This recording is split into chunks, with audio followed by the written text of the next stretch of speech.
Podcast City Network.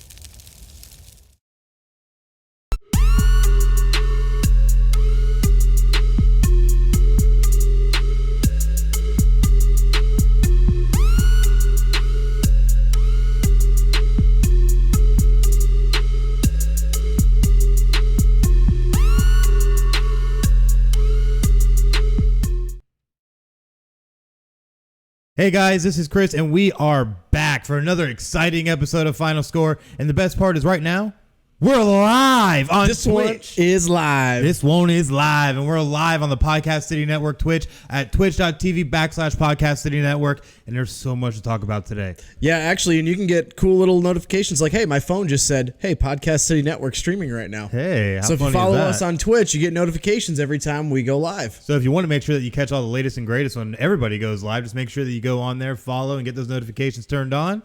That way you can be notified when it happens.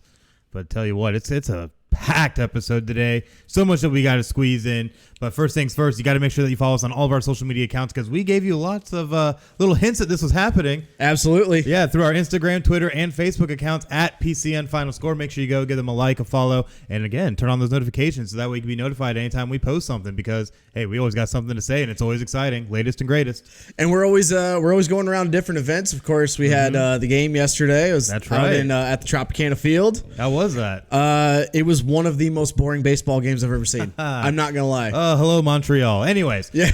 So, but yeah, definitely make sure you always check out like that. We're always going out to things. We've been out to different football games, baseball games, all kinds of crazy things that are going on. And if you want to hear about these things, you need to make sure that you follow us on all the different platforms that our show is available on, including Spotify, iHeartRadio, iTunes, Podbean, PodCoin, Stitcher, TuneIn, and Google Play Music. Whew. So much to say. That was a mouthful. That was a mouthful. So many jokes I can make out of that too. So But many jokes. This is a family program. This is family, and we're going to sir. get to the sports, sir. All right, let's get to it. So first things first, some preseason updates from the NFL. What's been going on? The first thing we obviously have to talk about is this whole Antonio Brown saga. Oh, There's man. yet another spin on it. Another one? So, of course, if you haven't, been living under a rock or something, Antonio Brown lost his helmet grievance case. So, of course, his first response was, I'm really excited that I'm going to be rejoining the team. Clearly, you weren't caring much, saying that he didn't need football, but then as soon as he lost his case, he was like, oh, I'm so happy to come back to the team, guys. I'm excited. I'm just getting healthy. No, it's because you have to tuck your tail between your legs. But he then put out on his Instagram, Twitter, and everything that if anyone could find him the same style of helmet, which is no longer in production, but it's less than 10 years old, he would trade signed memorabilia and stuff like that. How'd that work out for him? He found one, apparently. Snap. I don't know if it was a fan that got to him or what, but so he got what he wished for. And then it went through the safety test of the NFL, and they said, nope, this failed. Wow. So now he's back to square one to either find another helmet that meets the qualifications or actually use the helmets that you're supposed to. It's really weird. This whole situation has been weird from top to bottom. And I also saw where he's been having a lot of issues trying to find a helmet that works for him. I know he's still complaining about protrusion and blocking of vision and all kinds of different things, but there's plenty of helmets out there. In the catching drills in practice that we've seen, he looked like he could catch the ball just fine. Or when he was on Peyton Manning's show when he was catching balls wearing some goofy goggles, I think he'd be fine too. I think he'll be okay. I think he's just looking for something to complain about because he's not comfortable with a different helmet. And we talked about it last week. Tom Brady even made a similar comment. Yes. But he's like, this is the rules. I'm just got to get used to it. Exactly. It's Aaron weird. Rodgers was another one that had to change his helmet as well. So, right. It's just, I feel Antonio Brown's just really being the prima donna about this because it's something you kind of have to expect as you play football over the years that there's going to be changes, especially to the equipment. And the Raiders had to have known when they traded for him that he was going to be, as you said, a prima donna and a diva. And I said it last week. I'm probably going to say it every week from here on out. You've got to be laughing your ass off if you are the Steelers right now. Oh, you have to be. You have to be. You get out from under this drama-filled, just he's a walking sideshow, really. He really is. I don't think we've seen a funnier walking sideshow other than probably Terrell Owens. I was thinking, maybe T.O. Chad Johnson did some funny stuff, but his wasn't like his prima donna. His were cheesy. They were funny. Yeah. I would say Terrell Owens probably. Yeah, working out in the driveway. That's still my favorite with reporters right there as he's doing crunches. My favorite one is when he broke down after the game about Tony Romo. It's my quarterback. I could see Antonio Brown doing something like that. That would be very up his alley. With Antonio Brown's prima donna nature, though, that we've definitely have seen on display this entire offseason, do you think he will continue to be a distraction going into the season? I mean, we got Hard Knocks there too, so yeah. And unfortunately, I haven't had a chance to catch up on the show just yet. But he is the centerpiece of that show from what I understand. I can't wait to watch the first 2 episodes. And absolutely, I think he's gonna be a distraction. He has been a distraction almost every year for the last, I don't know, 2 years, 3 years, maybe even more, where it's been more of the national media. And of course, if you ask Pittsburgh Steelers fans, I'm sure if they reached out to us, they would say after like his 2nd or 3rd season when he hit over 1,000 yards, that's when you really saw that diva come out. But I think this is really going to be part of why the Raiders are not going to have a good year. Is they're going to have to be dealing with this. John Gruden was asked after the grievance was over and before the preseason game against the Cardinals, they asked about the helmet, and he just stonewalled the guy and was just like, "Don't ask me that question." He's like, "It got denied. He's not playing. He's suiting up tonight." He's like, "That's not the question for me to ask. Like, I'm done answering that question." Which he did suit up for that week 2 preseason game against Arizona, but did not play. The big thing I see is that Antonio Brown, I think, still will be a distraction just because it's in his nature. I feel like when he was in Pittsburgh, it wasn't necessarily overshadowed, but was taken away from with the whole Le'Veon Bell saga and everything that was going on with that. But I feel now that Antonio Brown has like a larger stage really to be a prima donna, that it's going to become more of a distraction. But one interesting thing, though, I do want to point out about the situation is that John Gruden is very good, though, at handling troublesome receivers, because we do remember Keyshawn Johnson and how he was in Tampa during Gruden's tenure there. So I don't know. Maybe he could try and help focus the prima donna into a nice direction. Yeah, I mean, as long as he gets out on the field, and I would imagine the reason he didn't play is because he's still dealing with his frozen feet that he had. To get cold feet to play the game? Maybe, I don't know. But I would imagine that they didn't play because they're just concerned more about the health of his feet, which is completely understandable. Oh, absolutely. And if you're a star player like him, there's really no point for you to play in any preseason games. Maybe one is like the dress rehearsal game, which is usually week 3. The nice rust knockoff. Yeah, but I mean, as long as he's in practice and he looks well enough, he's healthy, he's running routes with the quarterback and Derek Carr. This shouldn't be an issue. I mean, he'll be fine for week 1. I'm not too worried. If I'm that on the field production, I'm not too worried if I'm the Raiders. Well, you know who might need to be worried though? Houston Texans fans. They have plenty to be worried about. That's right, because Houston Chronicles' John McClain reported earlier this week that he wouldn't be surprised if Jadeveon Clowney wasn't traded. And the thing is with this whole situation with Clowney, apparently he signed his tender, then didn't sign his tender.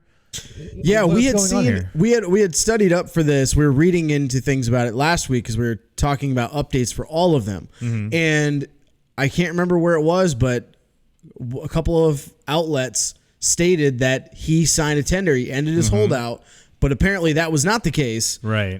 So yeah, that was our bad on that one. We'll own up when we make mistakes. RB. So apparently he has not signed this tender, and they're not even close. They're not even close on some sort of deal. Makes you wonder how either are the Texans lowballing him that badly, or is Jadeveon Clowney just asking for ridiculous amounts of money? I think there's a middle ground in here. But the big thing I have to look at as well is that with the Texans, they might be trying to lowball him to a certain extent, because you can easily look to the other end of that defensive line and say, oh, here's J.J. Watt. And, that's kind of a big, argument that you can say is that, well, you're not J.J. Watt. So, and I think that's very unfair, though, to Clowney and the type of contributions he gives to this team. So, I don't know. It's kind of funny because the same year that he was drafted number 1, Bill O'Brien also was there. Yes. And we've talked for weeks and weeks about what the Houston Texans are going to do because they don't have a GM. No, they don't. But apparently Bill O'Brien is like the guy pulling the strings now, and he clearly does not like Clowney or does not want him to be a part of the long-term like vision of this team. The Texans have $37 million in cap space. They have plenty of cap space to pay him, but they clearly don't want to. So then it becomes, if you're thinking about trading him, you missed your window. You should have traded him in March. Oh yeah, when you could have gotten some real capital. Could have got a lot of picks for him, maybe even a first rounder for him.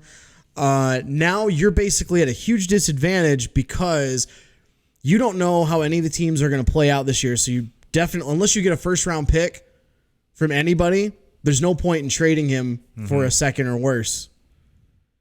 And you have no leverage with other teams when they're like, well, we can't pay him until the end of the year anyway because all negotiations are done. Right.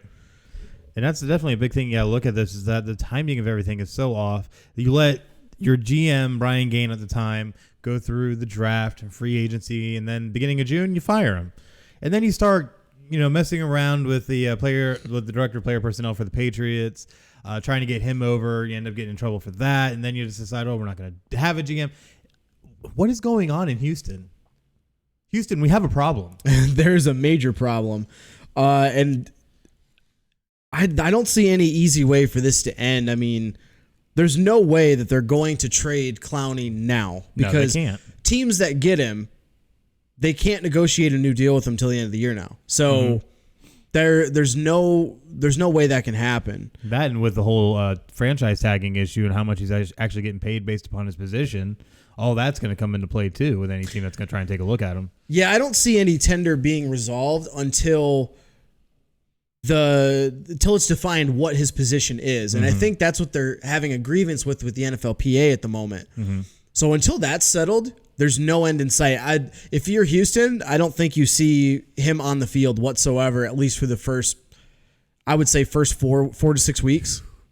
That could be a killer considering how their schedule is going to look. And yeah, I think that's really going to affect how their defense plays. I think it's going to affect how they're saying. I mean, I don't have their schedule up in front of me at the moment, but I'm pretty sure they have a couple of games that are they're tough games. I think they have division games right away. Yeah, I'm pretty sure they open up in the division. I'm actually pulling it up now. But it's just been crazy how all this has turned out because you never want this kind of turmoil or a distraction going into a season, let alone right here in the preseason getting ready to start the season because they have to open up on the road against the Saints. Yeah, looking at it right now, they're at the Saints, home against the Jags, at the Chargers, home against the Panthers. Those are the first 4 games. If you go out to 5 or 6 games, home against the Falcons and at the Chiefs. So, I mean, if you don't have Clowney, you have no pass rush. You're losing against the Saints, the Chargers, the Chiefs. You might even lose against the Falcons. You're probably going to even lose against the Jags because I think the Jags, they split with them this year. Yes. I mean, you're looking at maybe 1 to 2 wins in the first 6 games. You are really on an uphill battle, in a tight division where it could go anywhere. It could go to the Colts. It could go to the Titans. It could go to the Jags, or it could stay in Houston. And that's the interesting thing is that with all these teams, they're all so neck and neck. The Jags are a vast improvement offensively, having picked up Nick Foles.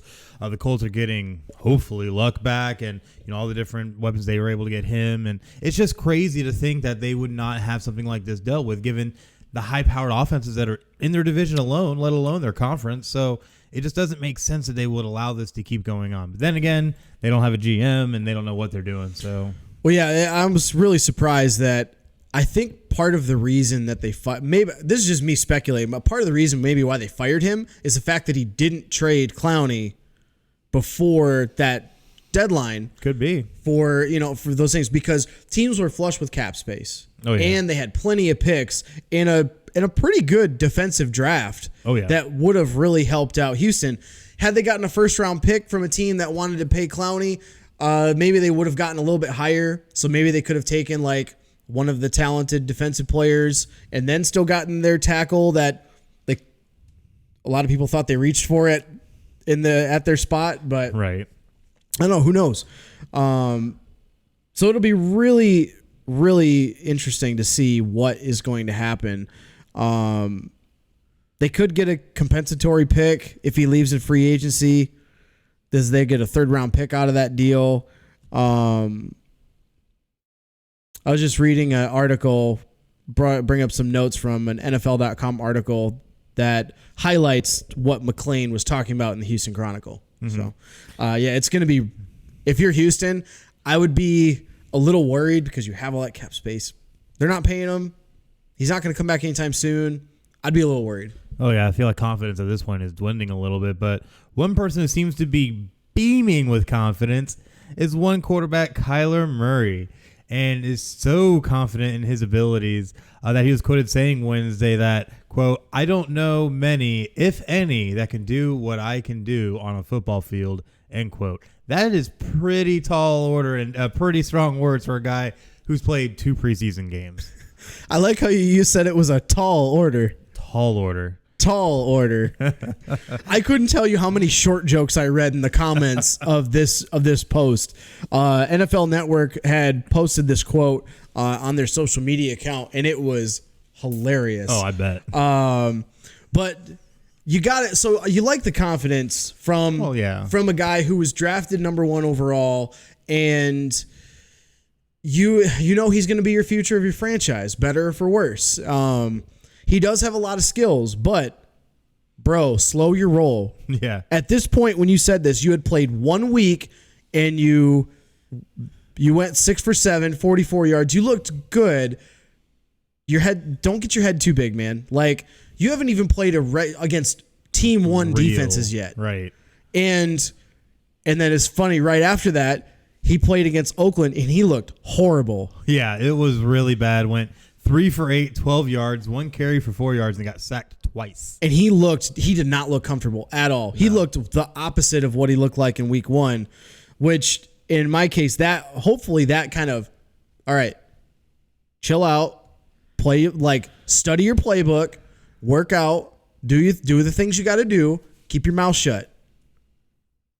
I mean, that's the easiest way to do it. I mean, especially if you're a rookie. Yeah. If you're a rookie in the league, it's not like the NBA where you can come in and be like LeBron and dominate. Right. This is not that kind of a league.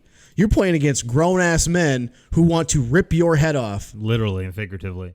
And what's crazier is that they always see this with him. It seems like that he starts out kind of slow sometimes. It kind of builds up. That I feel like that week 1 preseason game he had kind of was a fluke in how good he was in that game. But looking at something that Josh Weinfuss, an ESPN staff writer, wrote yesterday, he said, quote, "Cardinals rookie quarterback Kyler Murray went 16 for 25 with 2 interceptions during 11-on-11 drills on Saturday. But by his count, he once again started slow, throwing a pick on his 4th pass, and beginning 1 for 4. Then he got into a rhythm during the 2-minute drill where he capped off with a touchdown to fellow rookie wide receiver Andy Isabella," end quote. So I think he has the potential. I like to see a guy who has confidence, but there's a big difference between having confidence and being egotistical. And I feel that when you get some of these guys, especially ones that have won the Heisman Trophy, who come out of college, who have all this attention around them, who have all this bravado, who want to come out and try and be the best because they were the best and all this, I get that. But you need to understand, like you said, you're playing with grown-ass men. You ain't playing with no kids no more. And these are men that will try to hurt you if they can. Because guess what's going to get them? A W. So he needs to slow his roll, understand the situation he truly is in, because you were playing for one of the worst teams last season, that you just replaced their first-round quarterback who didn't work out after 1 year. And very well, he could be the next one to do that as well if he doesn't live up to the expectations and play with a little bit of intelligence. So, Kyler Murray, if you're listening, slow your roll. Also, thank you for listening. Right? No, he's going to be good, and he's going to be really good. It's just, you know, the talent's there, and you like the confidence when you're seeing that if that's your team. Mm-hmm. But for everybody else, it does sound like it's okay. Whoa, you got a huge ego, chill out, kind of thing. And you don't want to be seen as that guy either. Right. You don't want that. You do want the confidence and that kind of thing. But I mean, if you think about it, look at like who's another one likes to talk? Phillip Rivers loves to talk. Oh, well. But he does a lot of trash talking on the field. Yeah. On the, in the press, he's not really known for making a lot of outlandish statements. Can't we just have a bunch of Andrew Lucks who, even if you take his head off, he just kind of pats you on the butt and says, "Good job. See you the next play." Just that super positive. No, I think he does that on purpose. He does that to get in your head. Like, wait, why are you being so nice to me? Like, that's part of it. I think that's part of his mind games. But he's been that year after year. It's like, if that's the ultimate mind game, if that's the case, because he's been nothing but nice. Every player has said this, that he's the nicest player they ever encountered on the football field. Right. So, I don't know. But one guy, though, who isn't going to mince words or necessarily play nice is one Jerry Jones, who came out and said that he is completely ready to start our rookie running back if Ezekiel Elliott is not ready to go and is going to be absent from the team. What's your take on this? Is there something to be worried about for Zeke? It's tough because as a running back in the NFL, everybody knows that that's the shortest shelf life of any position. Oh yeah. And he's not in really any position of leverage to negotiate, unlike Dak Prescott, who is in a major leverage situation. So it's really a tough spot. I don't think Zeke Elliott really has anything to worry about because let's just say, Tony Pollard has looked good in the first couple games, and we're gonna get to them in a second. But if the Cowboys start off the season at, I don't know, 1-3, 1-4, they have a bunch of easily winnable games to start the year. Mm-hmm. Giants, Redskins, Dolphins, and then you finally play the Saints. But I mean, if you lose any of those first 3 games and it's because of your offense, Zeke, I think, then increases in his leverage. So I don't think right now it's going to show that he's got a lot of leverage. But you lose a game against the Giants, the Redskins, and the Dolphins, who are not supposed to be good. I think you really create a situation where Jerry Jones is going to have to eat his words. Well, one thing I look at too is on the flip side, if Dallas comes out on fire and starts just knocking out the Giants, the Redskins, the Dolphins, and by some crazy stretch of the imagination, the Saints. Much like with Le'Veon Bell and James Conner, when James Conner came in, filled in for him, and matched his production that Bell did. Then, you can just go, all right, we don't need you. Go ahead, walk. Mm-hmm. Oh, by the way, because you haven't reported to camp, you don't lose that year of your contract. You have still 2 more years on your contract. Good luck. Yep. It's definitely going to be interesting. I definitely want to see how this plays out, just because I feel like the players that Dallas picked up in the draft are honestly pretty good players, especially looking at a Tony Pollard. The guy is 6 foot, 210, played at Memphis. He was a 4th rounder drafted this past draft. The guy is not bad. He's a really, really solid back, had a good career at Memphis. He's only played 2 games in the preseason so far, though, obviously. But in those 2 games, he had 9 carries, 58 yards, and a touchdown. So not too bad for a little bit of time. And you always have to make the most of your touches. And that's the big thing you have to see here is that you have to make the most of your touches. And it seems like Tony Pollard is doing that so far in the time he's been given. But you look back at his rushing stats from the 2018 season when he was in college, the guy wasn't bad. 78 rushes, 552 yards, 6 touchdowns. But on the receiving side, 39 catches, 458 yards, 3 touchdowns. So the guy is able to be productive in multiple facets of the game. And given how the offenses are run these days, with a lot more of a passing option going in, this guy seems to slide in pretty well for what Dallas would need. But what about the other guy, Mike Weber Jr.? What's going on with him? Well, one thing you got to point out with Pollard first is the offense that they ran in Memphis. They're a lot like the Chiefs of the NFL. They don't play defense. No, they don't. Memphis doesn't play defense. They're high-powered, like, throwing offense. So he didn't post any mind-boggling numbers from a rushing standpoint, but he's very good as basically you get him in open field and he does well. And you listed all of his stats that he had. So he's going to be an interesting, a really interesting skill set and unique skill set to bring to the table. Obviously, they think very highly of him, having drafted him in the fourth round. But Mike Weber, it was a 7th round pick, which was to me kind of surprising that he lasted that long. Mm-hmm. He did play 3 seasons at Ohio State. You're pained to say that, I see. Yeah, it kind of hurt. You'll notice that in our outline, I didn't capitalize it. You know, it's funny. I started going back and capitalizing it just to I get hate back you. at you. I hate you. Okay. It's okay. I hate you. You do that to spite me. But Mike Weber Jr., he looked really good. I mean, he came out the gate as a freshman and absolutely destroyed defenses. He had over 1,000 yards, averaging 6 yards a carry, 9 touchdowns, and looked like the next running back stud to come out of that school. Absolutely. And then J.K. Dobbins joins the team, and he basically took a back seat. J.K. Dobbins then his first year had 1,400 yards. Weber only had 600 yards rushing, but he did have 10 touchdowns. So he was more of the goal line back in that case, still averaged 6 yards a carry. And then his junior year, his final year at Ohio State, they kind of did more of a split situation where Dobbins still was the bell cow, had 230 carries, over 1,000 yards, 10 touchdowns. Weber took more of a back seat, but still had 950 rushing yards and 5 scores.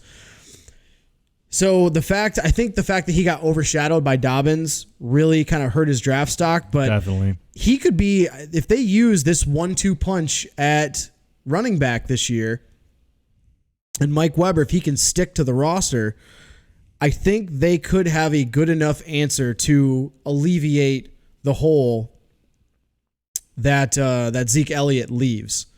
So they could do it, but the offense is going to have to look quite a bit different. And I think Pollard brings, I think he's more of like a Zeke Elliott light kind of thing, where he does catch the ball out of the backfield very well.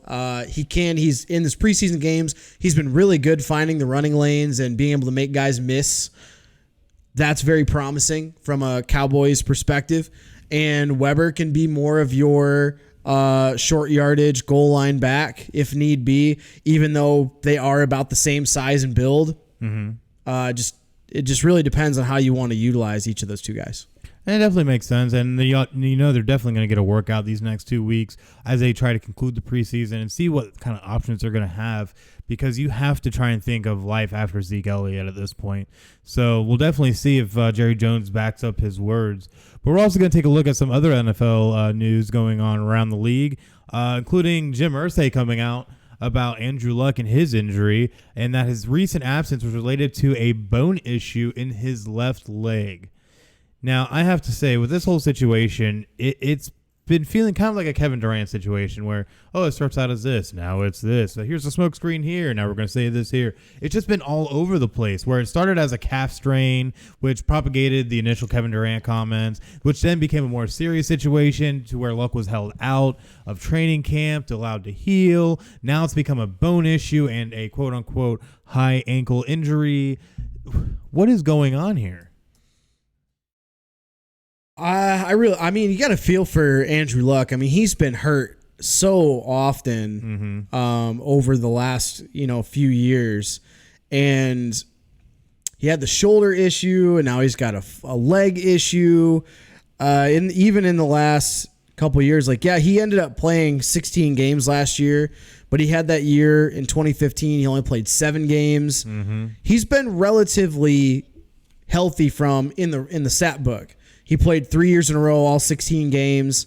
Then he missed most of 2015, missed 1 game in 16, missed all of 17, and now 18 he played in 16 games. So you got to feel for him that he's going through yet another injury. And if you look at the Colts, their whole team is based around Andrew Luck being healthy. They don't have They never have had a solid defense. Even when Peyton Manning was there, they never had a great defense. No, they had manageable at best. Manageable. And even here, they don't care. It seems like they don't care as much about going out and getting guys on defense. They didn't spend a whole lot of money in free agency. They didn't get a lot of big name guys. Their defense took a step up last year under their new defensive coordinator, and it looked better. Not great, but looked better. You got to hope that defense takes a step up, and that's what you've been seeing also from the offensive side in their second preseason game. We'll go over that in a minute, but all their quarterbacks played decently well, and now it's going to fall on, okay, if Luck can't go, who's your number two? You traded for Jacoby Brissett, who has shown flashes. He's looked good. He's not bad, but he's just not proven, and I think that's what I worry about with him. And that's what you got to worry about if you're the Colts. And it's really going to be fun to watch that whole division. We've already talked about Houston and their whole and all their problems. But if Andrew Luck does not play for the Colts this year, my prediction drastically changes. I have them doing decently well with Luck. Without Luck, dude, they're like a 4-win team. Whew, that's painful. They're going to be bad. Not even 5 or 6. 4? They're going to be bad. But if they don't, if they'll have maybe 6 at most wins if they don't have Andrew Luck. They need Andrew Luck desperately, and this is really alarming if you are a Colts fan. And what's crazy is that if you look at the Colts as a franchise for the past 20 or so years, the entire success of that franchise has always hinged on the quarterback. First, it was Peyton Manning who came in, won all those games, won him a Super Bowl, all that. Then you bring in Andrew Luck to be the replacement. But you saw what happened, though, when you have Luck and Manning both out over the last 20 years. The Colts are horrifically bad. The offense can never get going, which then means they try to rely on the run game, which always falls flat because everybody's loading up the box at that point. It just gets really, really gross. So I have to agree that when it comes to the Indianapolis Colts offense, everything hinges on Luck. Everything. So Everything. We'll definitely see. And I do feel for the guy, too. And I know he's a very private guy, I found out through all this, is that he doesn't really like a lot of people to, really speculate and talk about things like this. Yeah. He likes to be very private, really reserved, and keep these things as much out of people's mouths as possible. But, people like us just like to speculate too much. Yeah, we do like to have some fun with it for sure. But to talk about speculating and other injuries, the LA Chargers lost their strong safety, Derwin James, to a stress fracture in his foot. And is currently expected to be out about 3 months. This is a huge blow to the Chargers. What's your take on this? This is really tough because Derwin James is already an anchor on that defense, and this is only his second year. Oh, yeah. He is actually one of the first, or not one of the first, he's one of only 8 rookies to have made the All-Pro, AP All-Pro team in his rookie year. So since 1970, there's only been a few other people that have made the first team AP All-Pro. Some of those being Darius Leonard in 2018 with the Colts, and Ndamukong Suh at the Lions in 2010, Patrick Willis in 2007 with the Niners, Ronnie Lott in 81, and Lawrence Taylor in 81. I mean, that's some pretty good company. That's really especially good company. when you got talking about LT, Ronnie Lott. Patrick Willis was dominant in his career. Sue was dominant in the first half of his career until he started stepping on people and went to Miami and got lost in the shuffle. But the fact that he's going to be out, again, this is a major blow to their defense. Their backups have played well in the preseason so far, but you're not going to match the production that Derwin James had. He going through all 16 games, he had 3 picks, he had 13 passes defended, only 3.5 sacks, but he had 75 solo tackles as a safety. He was rated as the number 3 safety in the NFL according to Pro Football Focus. Coming in this season. That's a major blow, especially for a team like the Chargers who are trying to win a Super Bowl for Rivers before he retires. Oh, definitely. I mean, their window is right now, and now you've got Derwin James out on the defense. You got Melvin Gordon out on the offense. for different reasons, but those are two anchors. Those are two anchors of your team, and with those guys out, there's no way the Chargers perform as well as we expect of them, as known in our predictions, which you guys will see within the next week or two. Right. But there's no way they win as many games as we think they could win if they were all healthy. Well, you still have behind Derwin James, you have Adrian Phillips and Adarius Pickett, who, like you said, the backups have been playing decent. This also could open the door for Nasir Adderley to come in, the new draftee that they picked up in this past draft, to maybe try and be a role player earlier than expected. But he was more of a free safety, if I'm not mistaken, in Delaware, and you've got to adjust to the NFL game. True. You got to find a natural position for him to play. So playing a strong safety, he'd be playing out of position. It's gonna be an adjustment period, definitely, for the Chargers defense. And I mean, they have a tough schedule this year in this season. They really do, and it's going to be very daunting for them to try and get back to the precipice they did last year, where they made that nice little run into the playoffs before running into the bandsaw known as the Patriots. Yeah, and I mean, they opened the season. They're missing. I believe we saw he'd be out for about 3 months. Yeah, their projected return would be about week 12 during their bye week. So just to quickly highlight a couple of games that are going to be tough because of this. The first week, a home against the Colts. If the Colts have Andrew Luck, that's a really tough game for them. If not, maybe not so much. Lions, we're on both opposite ends of how we think that's going to go. I think that's going to be a very tough game for the Chargers, even if they are healthy. Yeah, I think that'll be a really tough game. Then you've got Houston, and then a couple weeks later, the Steelers. The Titans have been a tough team. Then you travel to the Bears. That's only the first 8 games. Then you got the Packers, the Raiders, the Chiefs, and then you get in the back half of your season where you might have him available. I mean, the keyword is might. Might. They could still have him come back, and they could be maybe in striking distance of the Chiefs, and that's, of course, assuming the Chiefs actually, perform as well as they did last year. Yeah, the no-look pass is going to be a thing this year, so I think they're going to be there all year. He said if they were up big late into a game, he would try a behind-the-back pass. Oh, my gosh. What? Come on, this is not and one, okay? You can't do this stuff on the football field. This is NFL Street, Yeah. Remember the game NFL Street? Oh man, throwing it back. Oh, that was a great game. It was like NFL Blitz, like a new era of NFL Blitz. But yeah, can we bring that game back, please? Please. I don't know. I don't remember who the developers were, but please bring. Wasn't that that game an back. EA game though? NFL Street. Oh yeah, it was EA Big. Yeah. Don't we know a guy with EA? I mean, I don't know if we have that kind of clout, but I don't know. We should try. It'd be kind of cool to bring it back, even if it was brought back as like NFL Street by FinalScore. Now you're really stretching the imagination, sir. I have a large imagination, but one person who isn't really imagining things all that greatly right now is Jets starting inside linebacker Avery Williamson, who tore his ACL on Thursday and now will be out for the season. Huge blow to the Jets. Yeah, this is a big blow because he's the guy that calls the plays for this team. And he's one of the leaders in their locker room on their defense. So this is going to be a really big blow for a team that actually has some aspirations to compete for the AFC East title this year. And you got to think about, okay, well, with him leaving, who are the guys that are going to step up and play next to CJ Mosley this upcoming year? Oh, man, there's a lot of guys that you can look at. First things first is the backup, Blake Cashman. He was the 2019 fifth-rounder out of Minnesota, played really great football, has really good speed, ran a 4.5 at the combine.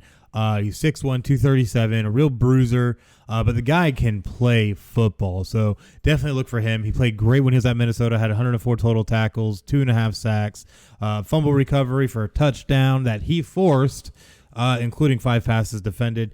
Dude plays lights out, and in the preseason so far, he didn't play in their Week 2 game against Atlanta, but he was there for the Week 1 game against the Giants. Had 4 total tackles, 1 was solo. But he's the new guy on the block. They do have two other guys that could slot into here that have been around for a little bit. The first I'm going to bring up is Neville Hewitt, the fifth-year pro out of Marshall. Played his first 3 seasons in Miami before joining the Jets last season. And last season, he had 39 total tackles, 26 solo, 13 assisted, and had a sack and a half. So he didn't play great, but didn't play horrible.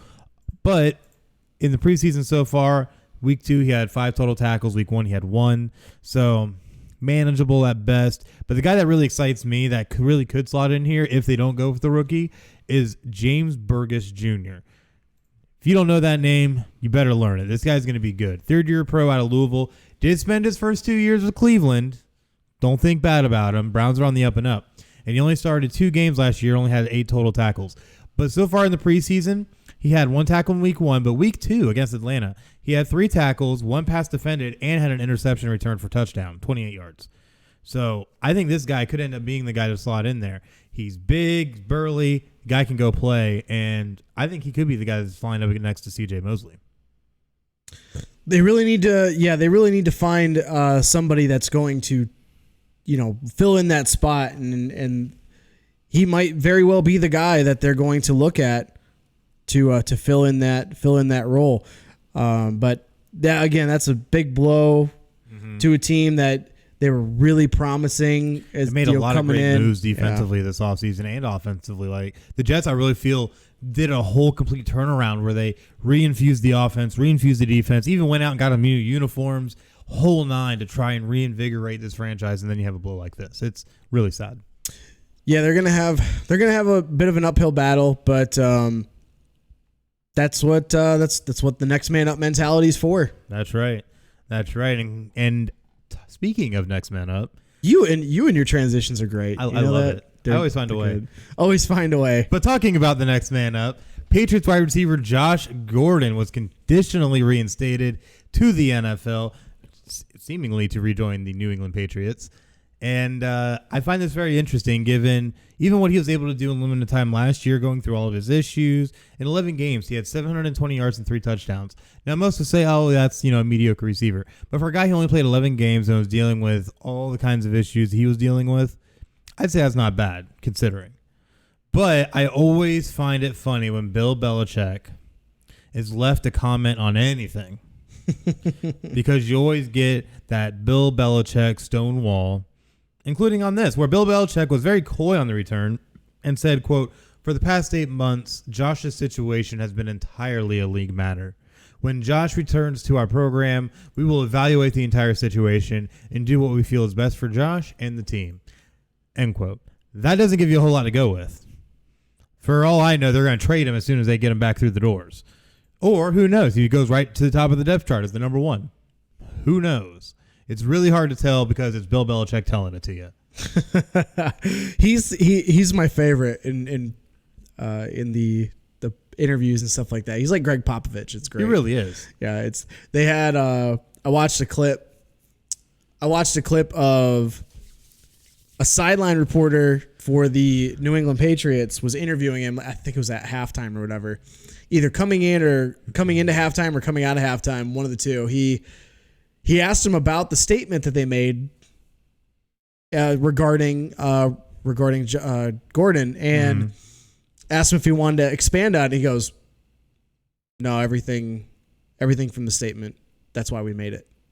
And he goes, "So you have nothing?" He is like, "You don't want to add anything about it?" "Nope." And he walks off. I was like, "Yes, that's fantastic."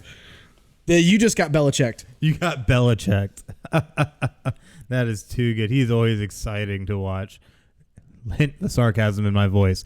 But you know who is really excited? Philadelphia Eagles fans.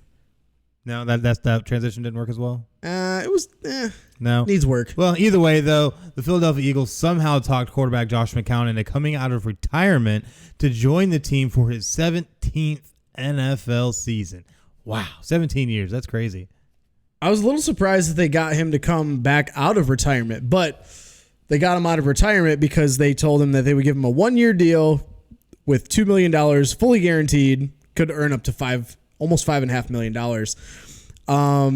How can you say no to that? Yeah, I mean, if you're a 40-year-old guy that can still sling it, obviously you're going to say yes to $2 million guaranteed to come back and play for the Eagles. He's not going too far away. No. Most of his career he's been, playing in the Northeast anyway. So it just makes sense that he would come back. And then he's also playing for a contending hopeful.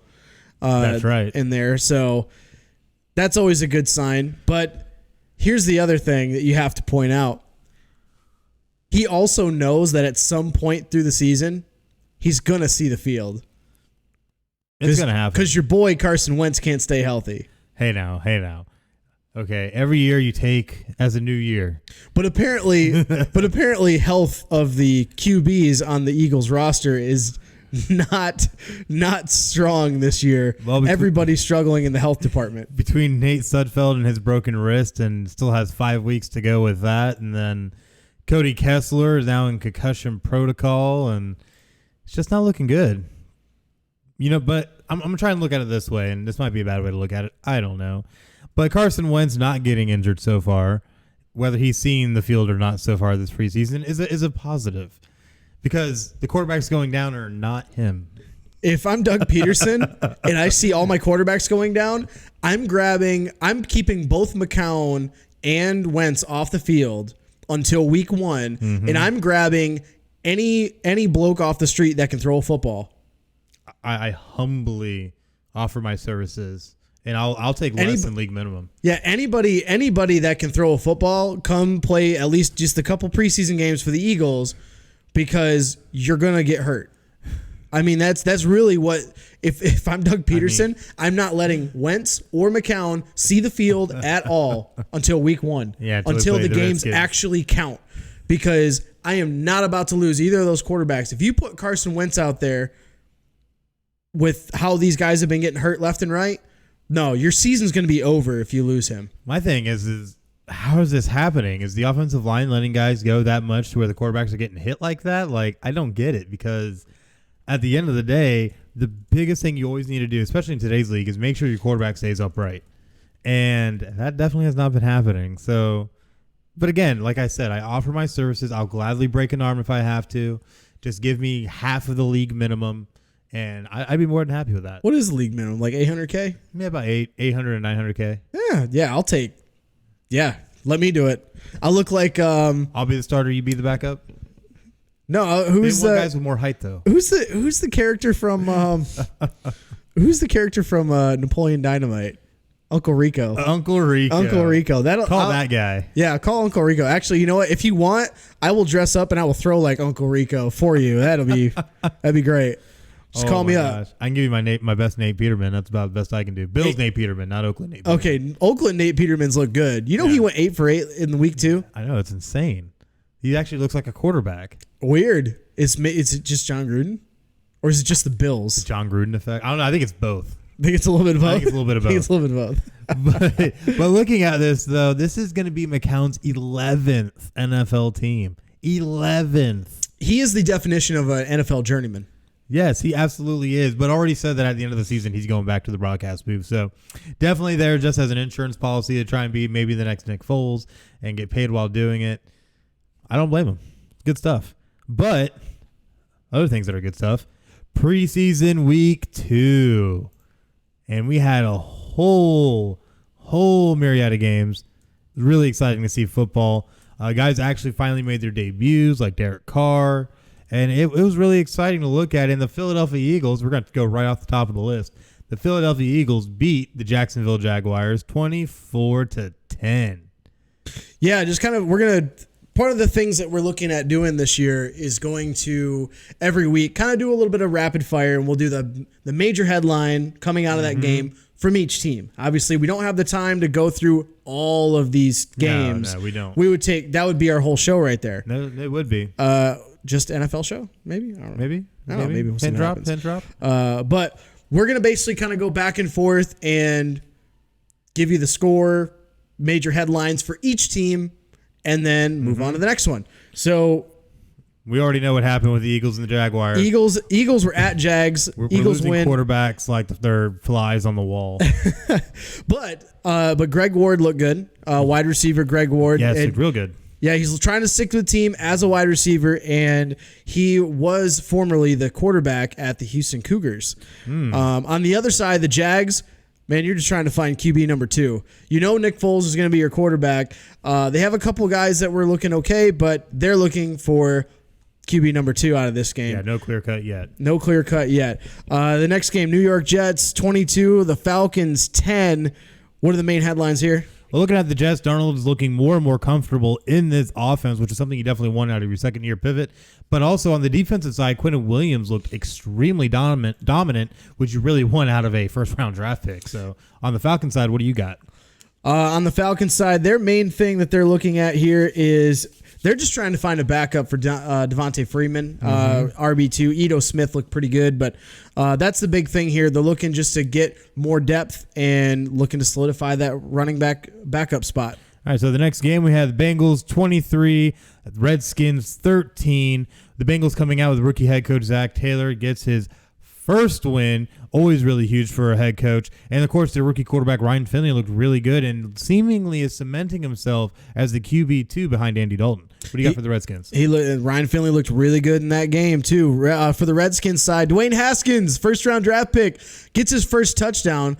Really, really pretty ball that he threw. Oh, it was gorgeous. But otherwise inconsistent. He had a couple of overthrows, didn't look great, but the highlight, you got to be optimistic if you are the Washington Redskins that Dwayne Haskins can have more of those plays than he had the ugly plays earlier in the game. Otherwise, Colt McCoy's your starter. And then Case Keenum looked horrible too, by the way. Ugh. Yeah, that's not good if you're Washington. All right, anyway, moving on next game, we got the Oakland Raiders at the Cardinals. Raiders win 33-26. What are you looking at if you're the Raiders? That the first round draft pick running back Josh Jacobs looked great in his only series that he played. Could end up being the guy to really step in and fill that void left by Marshawn Lynch. So I really think this is going to be the guy going forward. I'm sure John Gruden is happy as a clam with that. What do you got on the Cardinals side? Cardinals side, you got to look at Kyler Murray. He struggled. He looked bad. Real bad. That offense did not look good throughout the whole course of that game. And, of course, the clap snap controversy is just now beginning. And there's been that's been the talk of the league already within the last couple of days of how are they going to regulate that? And they're trying to find out. All the questions that Cliff Kingsbury answered basically in his post-game press conference were about this snap clap, and it's the jerky motion, I guess. And I don't know. They got to find a way to get this thing fixed. But I think Cliff Kingsbury is going to find out really quickly that you can't change the NFL as much as you think you can. You're going to have to adapt to them. Well, to expand a little bit on that, though, there was a story that did come out that they did already email the NFL executive offices about this situation, and that they are looking into it more greatly because they do feel that the ref crew was a little bit stricter than they should have been with this situation. So more to come out in the future. Yeah, and they talked about it before the game with the referees. Hey, this is what's going to happen. And they still called them for 2 false starts. And even multiple other times, there were a lot of complaints from the Raiders sideline about that. They're calling it the snap or the clap snap. The clap snap. The clap snap. That sounds really bad. It does. But sounds like some type of crazy VD. Anyways, next game we have the Packers at the Ravens, where the Ravens take the home tilt, 26-13 against the Packers. What do you got for the Packers? For the Packers, you got to look at. You still got to find. You still got to find a backup for Aaron Rodgers because if he goes down, you need somebody to step in. Deshaun Kaiser, nah. You got a couple other guys, meh. They didn't look great. And then also on the defensive side, Rashawn Gary looking like he did at Michigan. Very, very crazy athletic, shows a lot of flash, doesn't prove it on the field, doesn't show up in the stat book. So you got to see what you're looking at there. What you got for the Ravens? Lamar Jackson looking really good and making plays with both his arm and his feet. Lamar Jackson might actually be the real deal for the Ravens, and maybe the Ravens are feeling a little bit better about shipping out Joe Flacco and hanging on to Lamar Jackson. So with the next game, what we got for the next game? The next game, we're looking at the Bills at the Panthers. Bills win 27-14. On the Bills side, former rugby star Christian Wade. This is a guy that we haven't really talked about this offseason or this preseason just yet. Of course, the story's been about the wide receiver in Cleveland, Giuseppe, and his story. But Christian Wade, he has had some highlight runs this preseason so far. He had the run where he was running over a couple defenders. Of course, in this game, he had a reception that he was running over. He got, I think it was a 46 yards. He was fell 1 yard short of the touchdown. Just one. But, I mean, I wouldn't be surprised. We've seen a few rugby players try to come over and play in the NFL. Maybe he's the first one to actually break through and be a productive player. So we'll see how that goes for the Bills up there in Buffalo. What do you got for the Panthers? Over the Panthers, run game continues to look good, and I feel is going to be the only bright spot for this team because the quarterbacks, not so much. And whether it be the backup or even Cam Newton, none of them are looking good, whether it be in training camp, preseason games, all the way through. They look bad. I mean, bad. Yeah, it's Will Greer looked awful in his reps he had there. Cam Newton didn't play in this game, but even in practice, joint practices, inconsistent in his throws. But that's kind of what you're expecting out of a guy like him. He's more of a runner than he is a thrower, but he shows you those flashes of having a couple of really good passes, and then he throws what were you thinking kind of throws. So that'll be an interesting development over the course of the season for the Panthers, who are trying to improve and, in Gerald McCoy's words, contend, which is why you wanted to go there. But all right, on to the next game. We got the Chicago Bears at the New York Giants. The Giants win 32-13. What do you got for highlights for the Bears here? The Bears might have finally found a kicker. And Eddie Pinheiro, this guy, he can kick now. Trust me on this. He can kick. He nailed a 40-yarder in the game. He was 2 for 2. And then there was another kicker. I think it was Fry. Elliott Fry was also on the roster. He missed his kick, but, it was okay, I guess. I still think they should have kept Blewett. That would have been the greatest play on words ever had they kept a guy whose name is Blewett.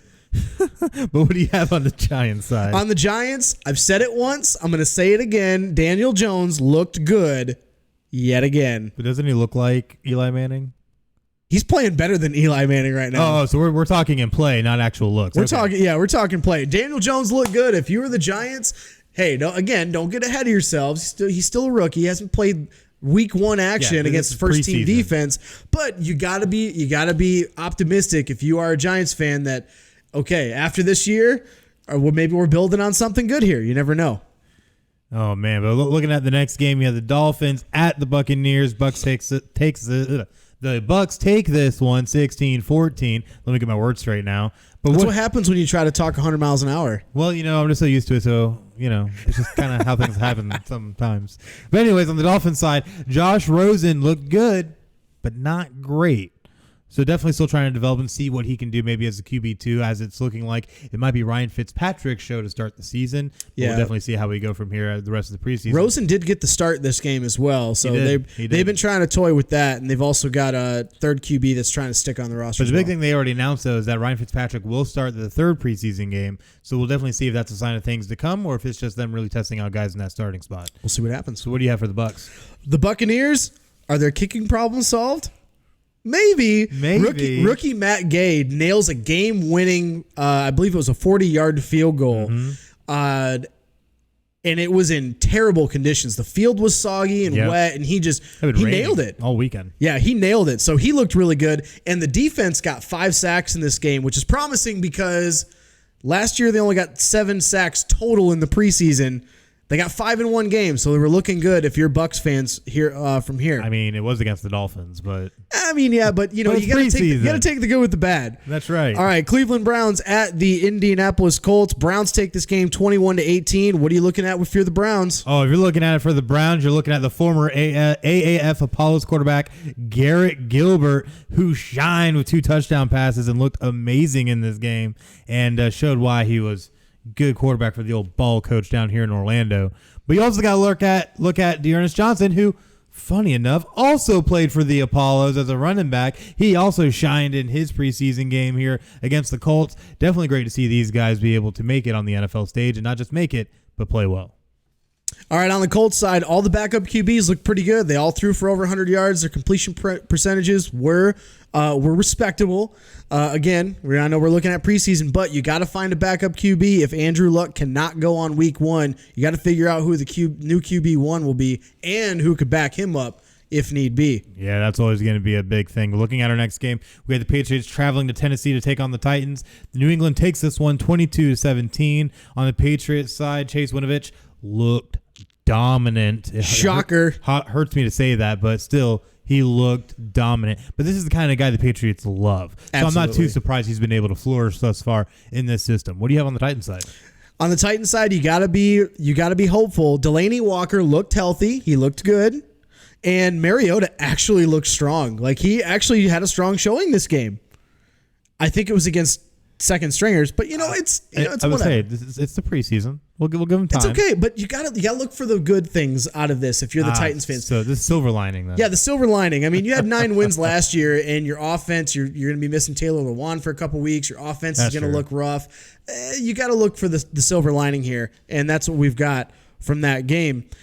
Kansas City Chiefs at the Pittsburgh Steelers. Steelers take this one 17-7. What are you looking at for the Chiefs? Well, the Chiefs' first team defense with Frank Clark and Alex Okafor looked really, really good, especially considering a lot of the personnel they lost coming out of last season. So it's really good to see this team come out and actually be able to perform well. But obviously, again, this is still preseason, so we'll definitely see how things get once we get into the actual season. What do you have on the Steelers?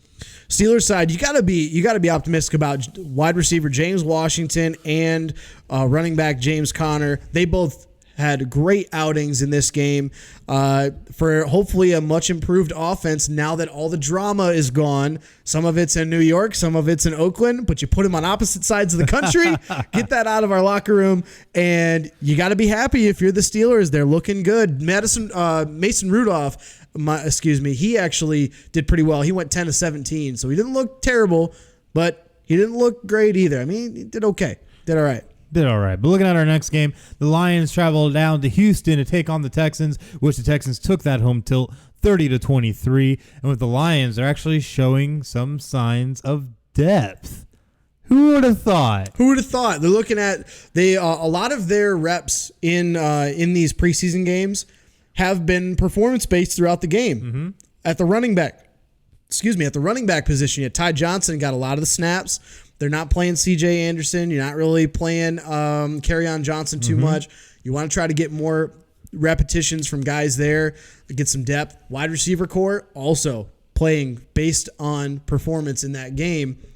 And again, I think the Lions are going to take a step forward this year. I think part of this, you got to be a little concerned about your pass defense, because that's always been the issue. I've been talking to some of my friends about it earlier this week. The pass defense is what's going to be the issue on defense for the Lions. Absolutely. Pass rush is not going to be, and the pass rush, as far as the defensive line is concerned, won't be the issue. Neither will the rush defense, which was top 10 last year.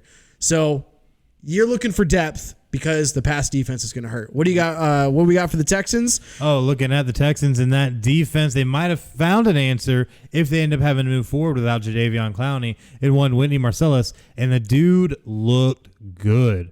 Looked real solid playing opposite. And I feel this guy, he really could be that fill-in if Jadeveon's not available. So maybe the Texans might be trying to think we might have a guy just in case.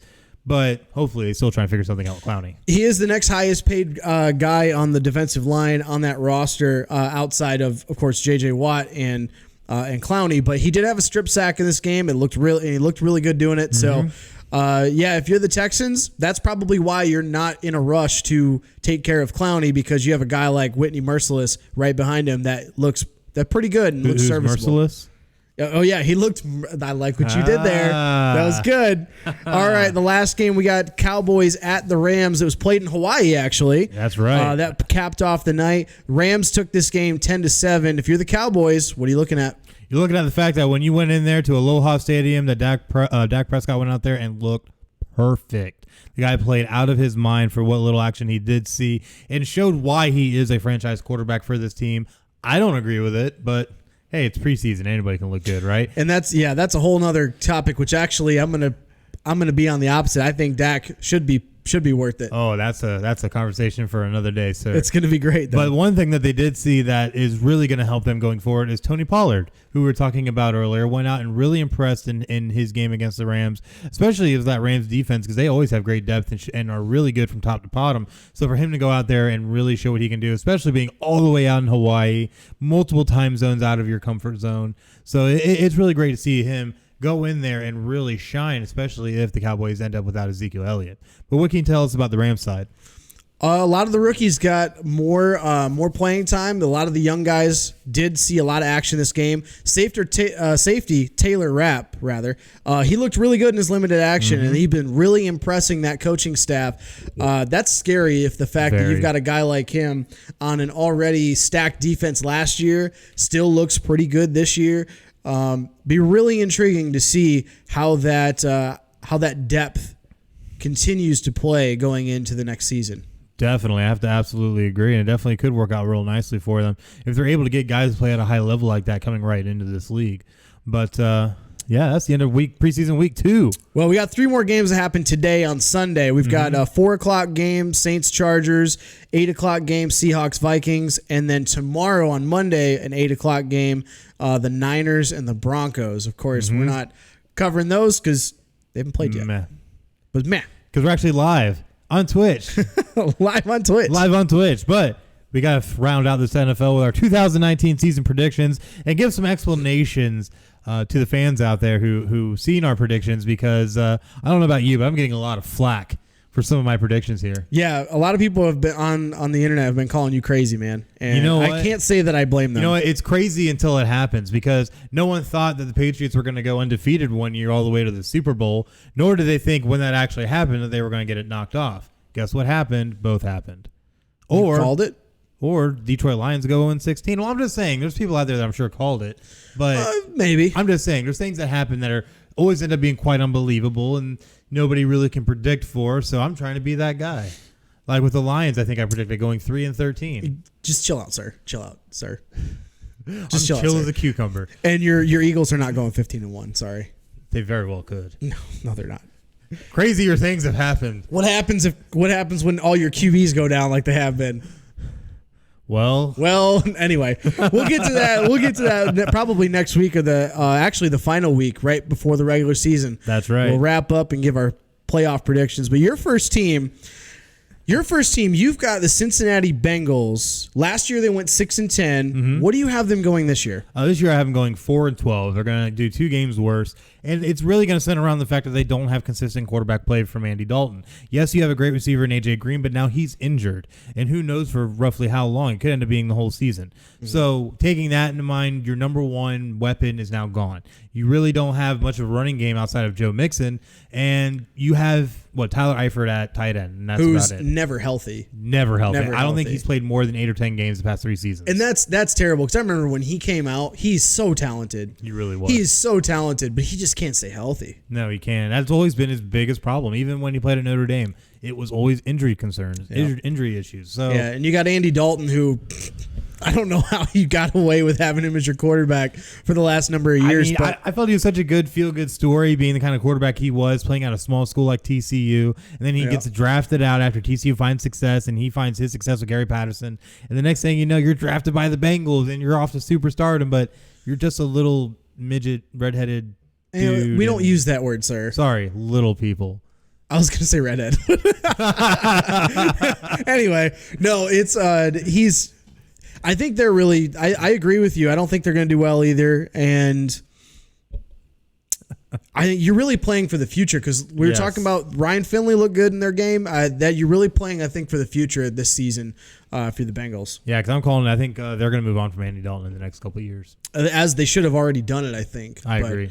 But anyway. But for this one, you have the Oakland Raiders. What we got Oakland doing this year? Yeah, last year they went 4-12. I have them winning one more game this year. I have them at 5-11.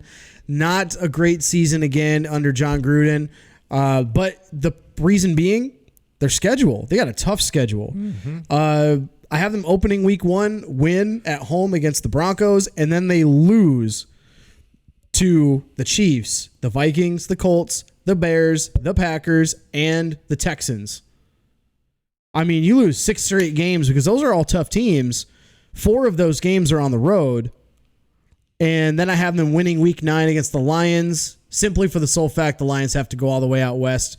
We don't necessarily play well on the West Coast. No, you don't. And then turn right around week 10, lose to the Chargers, beat the Bengals, lose 2 games on the road to the Jets and the Chiefs. And then the only 2 games you win the rest of the season, Titans, and you sweep the Broncos. You lose against the Jags and the Chargers.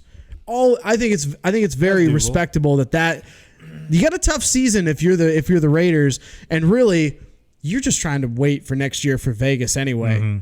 Not that that's going to affect you on the field, but I think your schedule is way too tough this year. You didn't improve enough to get more, I think, than 5, maybe 6 wins.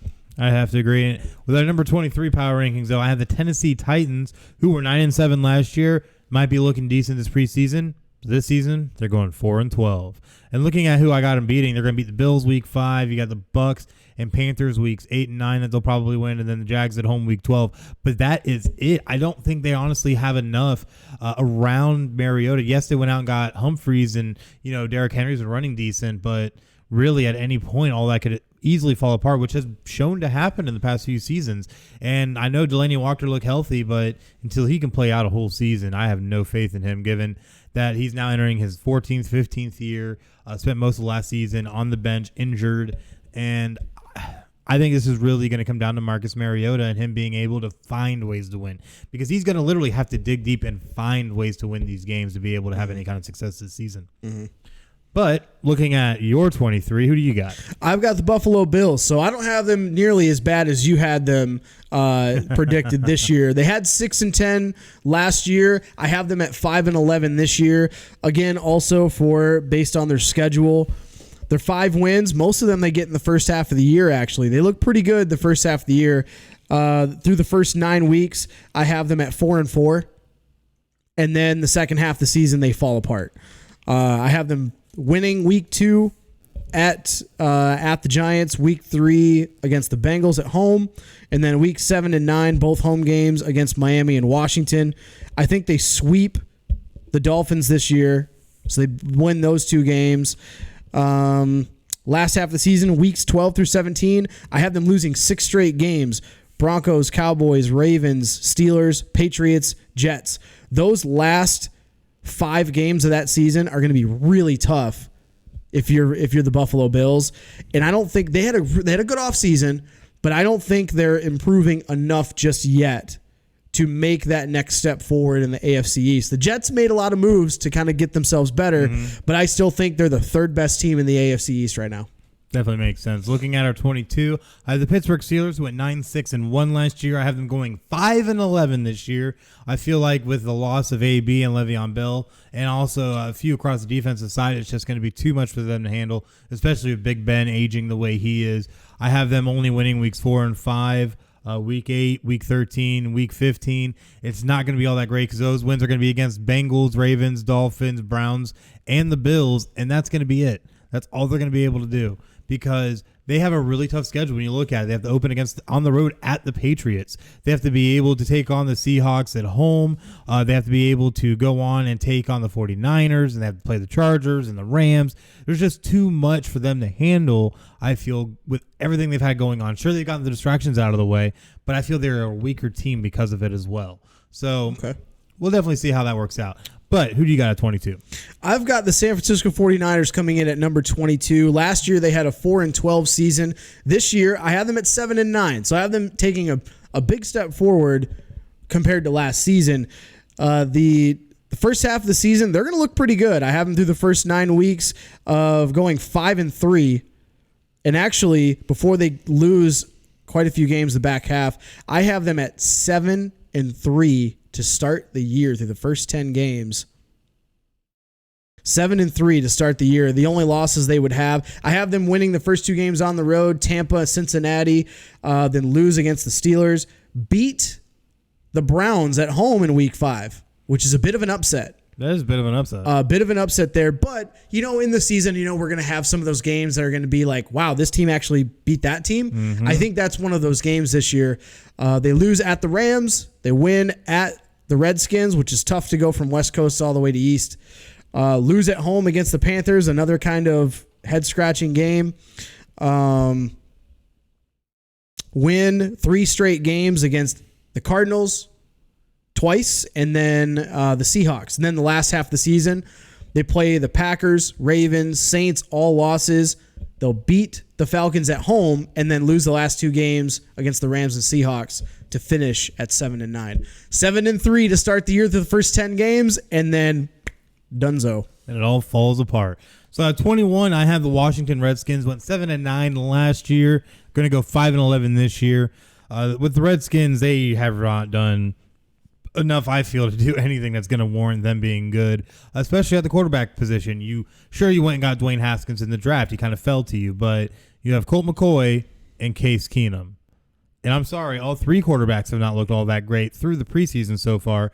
So you have not done anything really to make me feel excited about your offense. Sure, you get Darius Geis back, and that's great. You were able to re-sign Adrian Peterson, but you don't have much outside of that. And then you look at the defensive side, and it's just been insanity. And then let's not forget the distraction of Trent Williams and everything going on with that. So it's really not good for them, and I think they just literally will stumble to a 5-11 record. They're going to start out with losing their first 3 games before they pick up a win on the road at the Giants.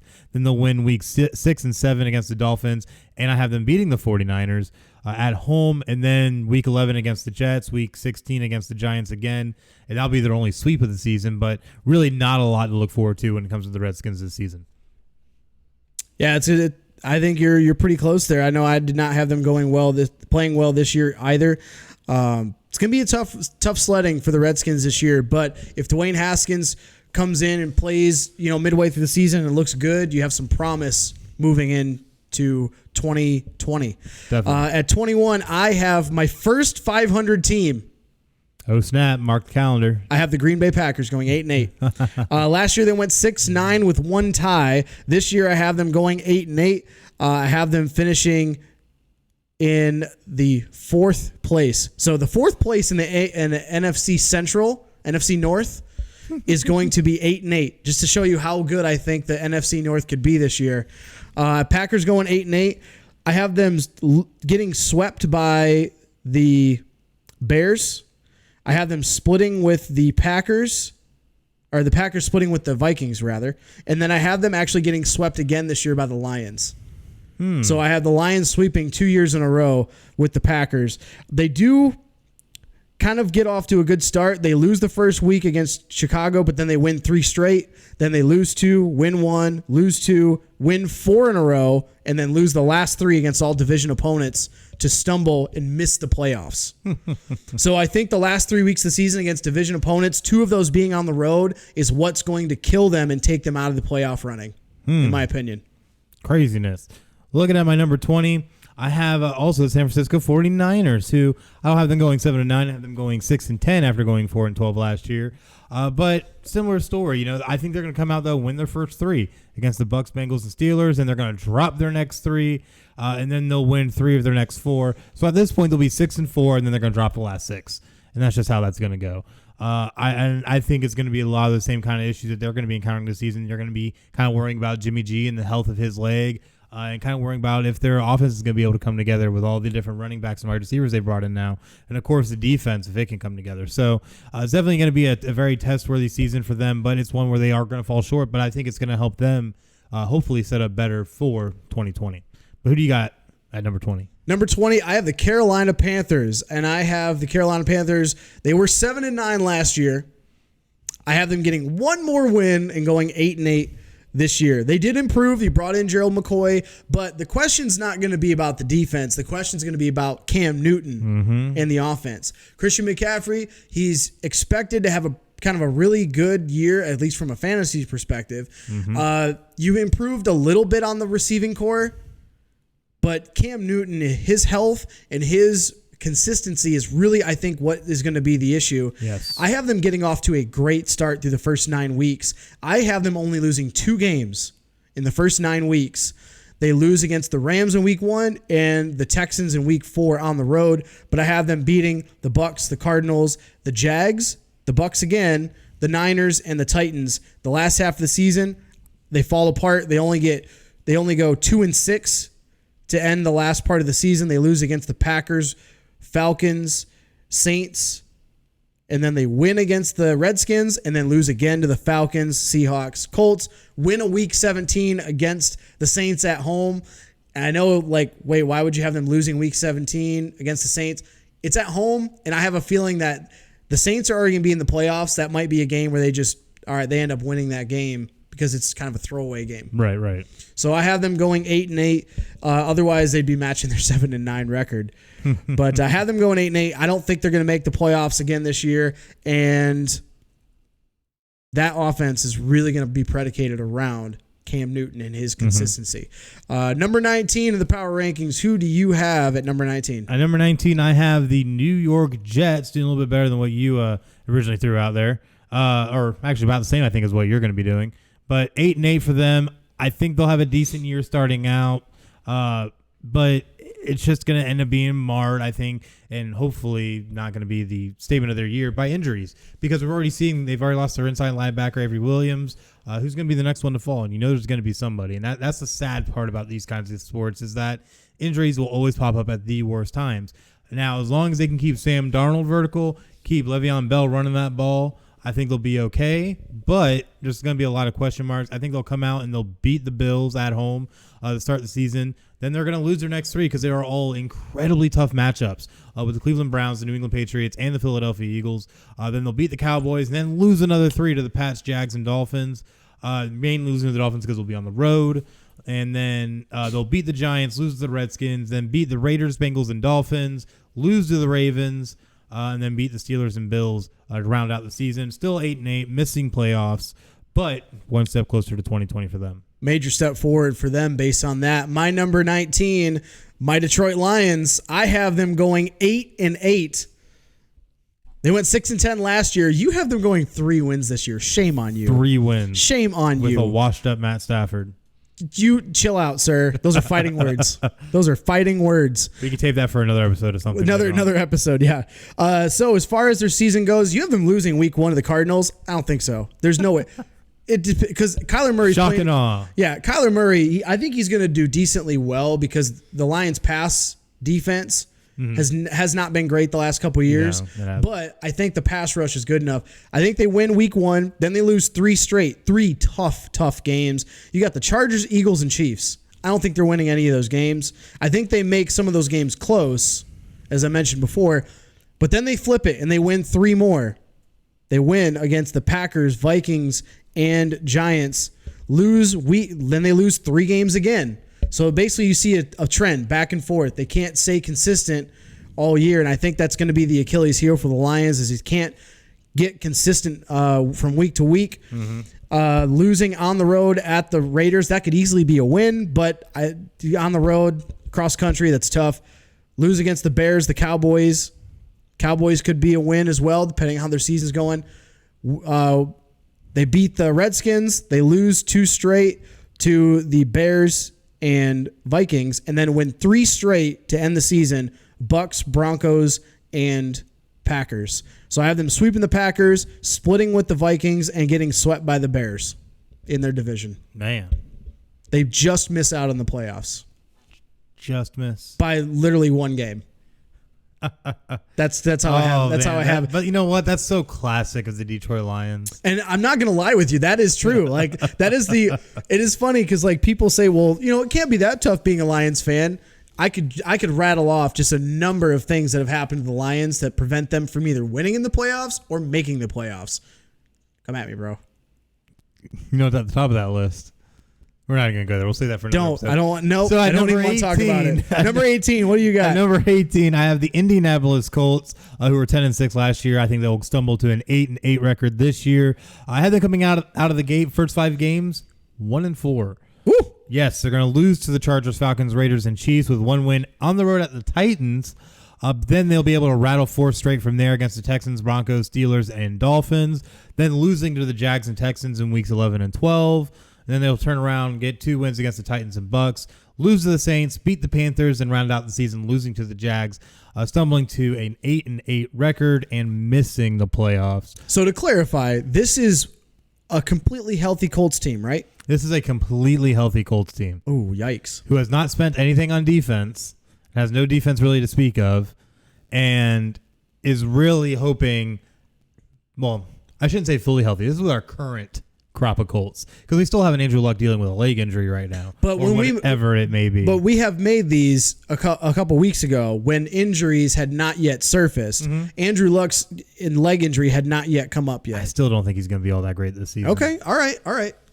Just making sure. I want to clarify because we've had this is one of the ones that people thought you were crazy, and they did that. I thought the Colts were going to go 8-8, but honestly, that's if they're completely difference healthy from last year, right? That's true.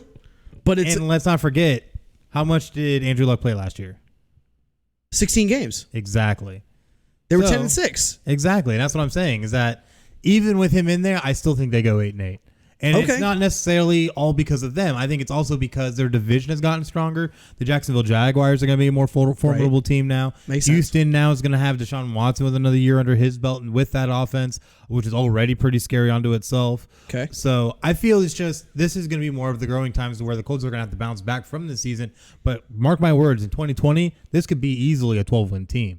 They just have to make sure they get the pieces in place that they need and stop neglecting their defense. Which Jim Irsay has never been one to focus on defense. No, ever. He's more about strippers and partying. He wants the show, the entertainment. He wants butts in the seats. He doesn't care about. Well, he sure likes the butts part of that. All right. Anyway, we got number 18 coming in. I have the New York Jets. I also have them going 8-8. I have their season going slightly differently. I believe you had them going 2 wins the first half of the year. I also have the same. But you have them beating the Bills and the Cowboys. Yep. I have them beating the Bills and the Dolphins. So I have them losing, but I have them winning, starting off the season 1-0, and then they lose 6 straight games, go to 1-6. But once that 1-6 happens and they start their win streak, I think they rattle off 6 wins in a row from week 9 to week 14 with sweeps against the Dolphins and then beating the Giants, Redskins, Raiders, and Bengals. They lose 2 games against the Ravens and Steelers and then finish the season sweeping the Bills to go to 8-8. Again, step forward for this season is it's kind of all you're hoping for as a Jets fan is that you show signs of life. You're still not going to take out the Patriots in this division. No. But you are solidifying yourself as the solid number 2 team with expectations of competing with the Patriots next year. Because, I mean, Tom Brady's got to retire at some point. I mean, they sure are a solid number 2. Oh, man. Your jokes are great. I love them. Today. All right, what do we got for number 17? All right, what do so you got? At number 17, I have the Oakland Raiders. Not doing quite as badly as you have them predicted to do, but after coming off a 4-12 season last season, I have them going 8-8. Because I feel Antonio Brown still will be a great contributor to this team to get them to at least 500, but I still feel the prima donna ways of him will help get them to 500. So with that, they're going to open the season with a win against the Denver Broncos, then lose their next 2 in very tough games at home against the Chiefs and on the road against the Vikings. 2 games I really just don't feel they're going to be able to hang in. But then they'll get wins at the Colts, which will be a huge win for them and possibly even an upset at that point. And then at home against the Bears. Now, a lot of people have been calling me out on this one, saying that how is Oakland going to lose to the Chicago Bears? And it's because this is the return game for Khalil Mack. This is the game where Khalil Mack comes back to Oakland and has to play in that stadium in the last season in Oakland. And I think there's going to be a lot more emotion involved in this than people think. And I think Oakland's going to have something to kind of prove here, too, because I think at this point, and if they haven't, you're something else, Oakland, is that they need to realize moving Khalil Mack was a bad move. That really hurt them defensively. So I think they're going to be trying to play with a little bit more gusto to try and get this win against Chicago. So you have them winning against Chicago week 5? Yes, at home. Okay. All right. Hey, this is a wild season for upsets there. I guess so. I mean, you are not one to shy away from bold predictions, which is what we like about having you on the show. That's right. I am bold. You are a bold man, sir. Number 17. See if it works out, Cotton. We'll see. Bold strategy, Cotton. See how it works out for him. Number 17, I have the Atlanta Falcons. Last year, they went 7-9. This year, I have them going 8-8 and just missing out on the playoffs. I have them very, very much improved, but they also have a tough schedule. Start off 0-2 against the Vikings and the Eagles. Then they win 2. Colts and Titans. Lose 1, win 1, lose 1, win 1. You see the point. You see what I'm making. A lot of back and forth. A lot of back and forth. They do win 4 straight from weeks 11 to 14. 2 wins against the Panthers, 1 against the Bucks, and 1 against the Saints. I have them splitting against the Bucks and the Saints, and then sweep the Panthers, losing 3 straight games, 2 of those being on the road. 49ers on the road. home against the Jags. I have them losing that game. And then week 17 at the Bucs. I know the Bucs aren't going to be good this year, but I think the Bucs play spoiler week 17 to prevent the Atlanta Falcons from making the playoffs. And you say I like bold predictions. Hey, you know what? That's what we do on the show. We try to be bold. That's right. That's right, Cotton. Anyways, number 16, I have the Minnesota Vikings, who went 8-7-1 last year. I think they do literally just a hair worse and go 8-8. And because we don't do ties on this show. But with them, they're going to open up with a win against the Falcons, then lose to the Packers, win against the Raiders, lose to the Bears, win against the Giants, lose to the Eagles. You see a theme here. So basically, they're going to have the same kind of thing. It's just a back-and-forth season. It's going to come down that they're only going to get a 2-game win streak and 2-game lose streak. Everything else is back and forth this entire season. And I think it's going to be one of those seasons where they just kind of hoped for more, but it all just kind of keeps on falling apart for them from week to week. So who do you got at 16?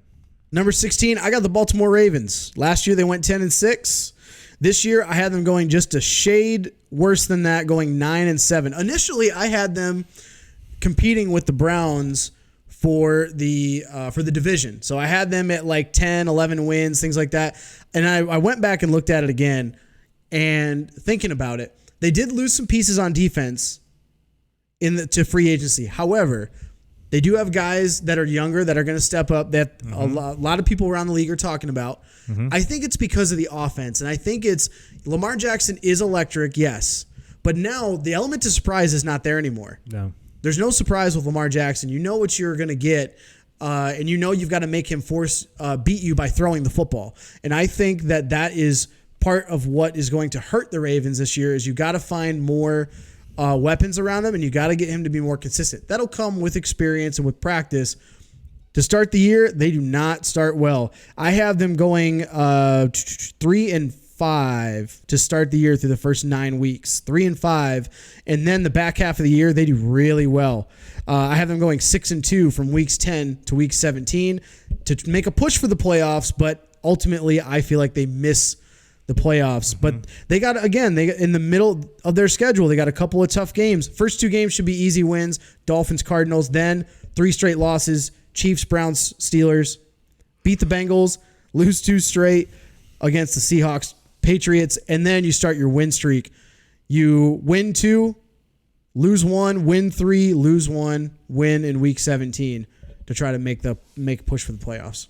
Definitely interesting that you have them at 16, because at 15, I have the Baltimore Ravens at 9-7 after going 10-6 last year. I have to agree. Pretty much every single point that you made is that there is no surprise now. You know what to expect from Lamar Jackson in that offense. So at this point, it becomes more about game planning more so than raw physical talent. So with their season, I also have them winning their first 2, then losing to the Chiefs, but I have them beating the Browns in a surprise upset at home in week 4. I could see that. And that's one of the one thing about this team, as we're going through these schedules, there's a lot of games. They're just toss-up games because they're really tough, but, we got to make picks. Definitely do. So I have them beating the Browns and losing to the Steelers, beating the Bengals, losing to the Seahawks, and losing to the Patriots as well.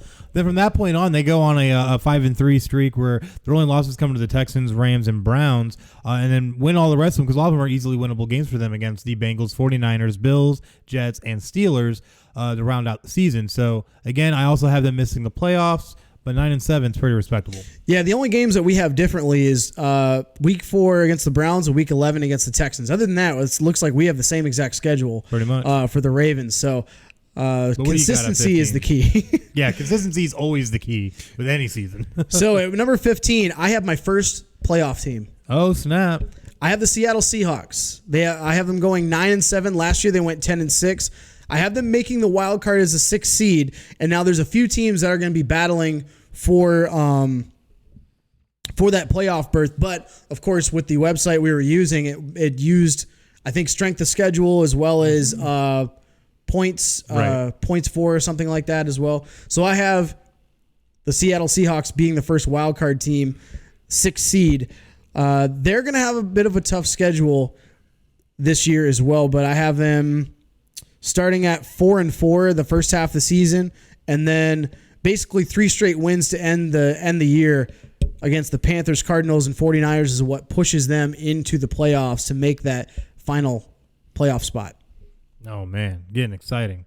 Well, looking at our last batch of predictions for this show, At number 14, I have the Chicago Bears, who went 12-4 last year. I think they're going to stumble to a 9-7 mark this year. Ooh, bold. And miss the playoffs, narrowly missing the playoffs, which will make more sense when I release my Packers predictions.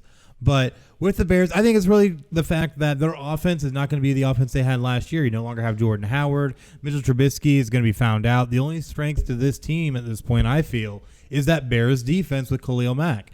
And that Bears defense is going to be good, but everybody's figured out this offense. There's not a whole lot to it. It's a very simple offense. So at the end of the day, they're not going to be able to compete like they did last year offensively, which is going to leave their defense in a lot of bad positions, I feel like. So looking at their season, they will start out strong with 4 straight wins against the Packers, Broncos, Redskins, and Vikings, but then they're going to lose 4 straight, and this is where it's going to come in, is when they start that game on the road at Oakland and lose at Oakland is what's going to start it, because then they're going to lose to the Raiders, the Saints, the Chargers, and the Eagles, with the games of the Raiders and Eagles both being on the road and very, very tough environments to play in. And then they'll win against the Lions, which I'm sure you're going to have your feelings about, lose against the Rams, then rattle off 3 straight against the Giants, Lions, and Cowboys, lose to the Packers and Chiefs, and then round out with a win against the Vikings and junk time at this point because the game won't matter.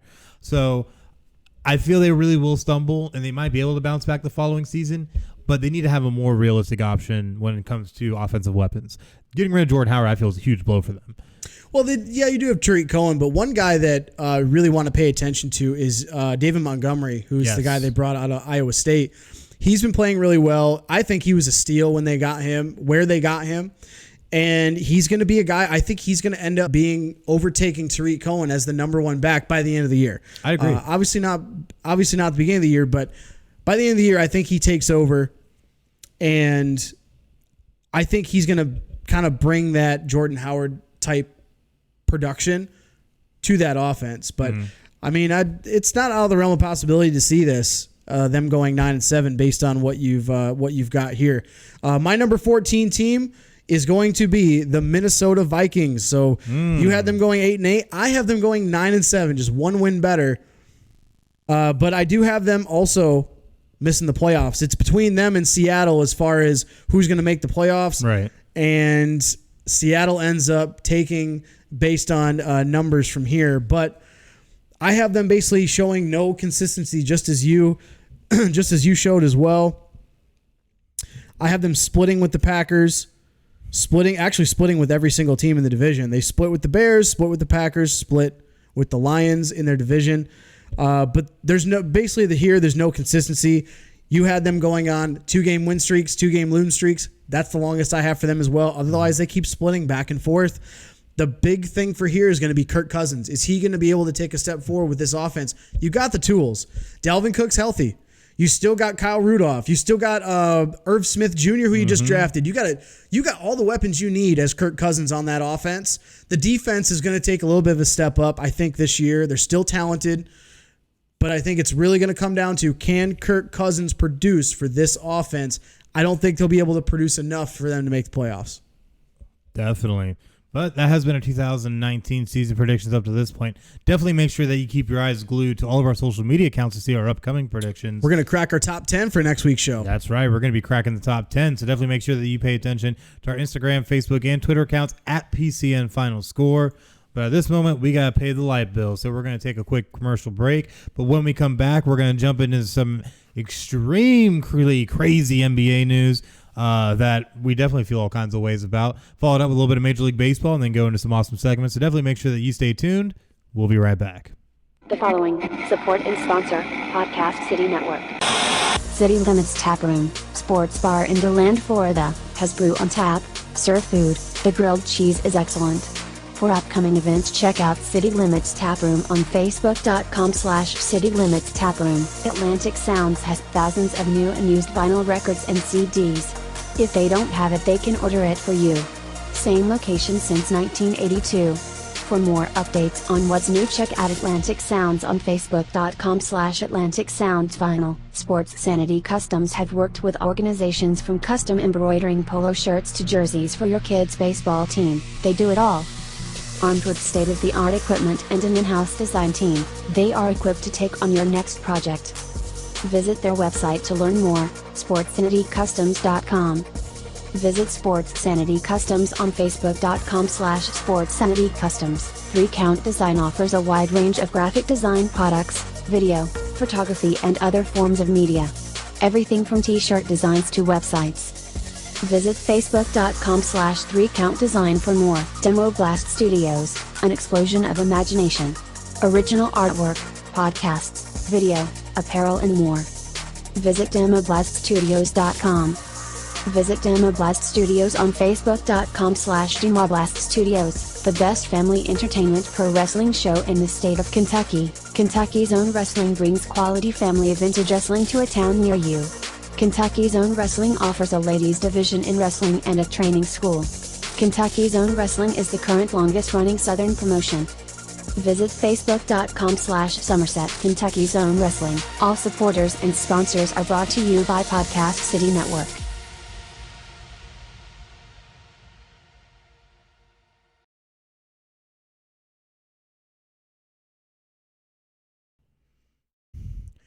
And we are back here on Final Score, live on Twitch with me and Craig.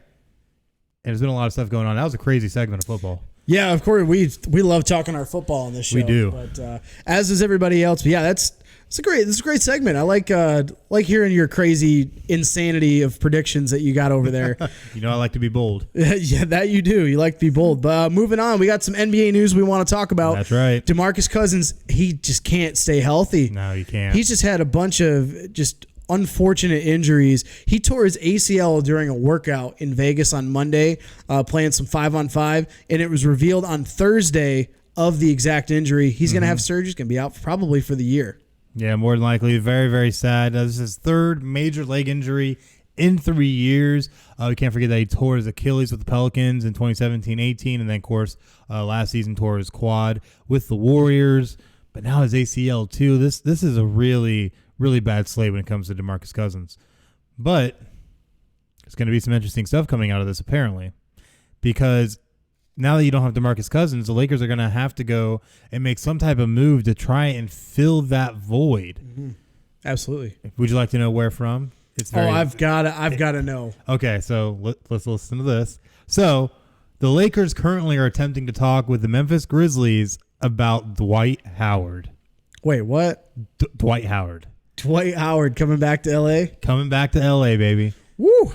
I mean, we'll see what happens, but either way, I think this is still going to be a huge, huge difference. You know, I would definitely like to have DeMarcus Cousins over Dwight Howard, but you got to have something. Yeah, you gotta have something at that point. But I mean, Dwight Howard, it didn't work the first time. I don't think it's going to work this time either. But I don't know. We'll see what happens. Maybe he'll be humble this time around, not thinking he's Shaq. Oh, stop! Growing the mustache. He's such a crybaby. He's such a crybaby. It's not going to work. I mean, he's played for like 6 or 7 teams by now. Maybe there's a little bit of humility. Because they can't handle his childish personality. Well, maybe that's why then. And it never really seemed to be much of a team player. He's always cared about himself. True. I mean, correct me if I'm wrong, guys, but that's pretty accurate. I mean, I can't even say after he left Orlando because he was still a crybaby with us. But either way. But it was brand new, and you figure, okay, he's young, he's immature, whatever. Right. Okay, whatever. But Growing once pains. he goes to L.A., it's like everywhere he's been, he's cried about one thing or another, and he reportedly hasn't been great in the locker room. So, I mean, do you really want that kind of a guy on a team like that?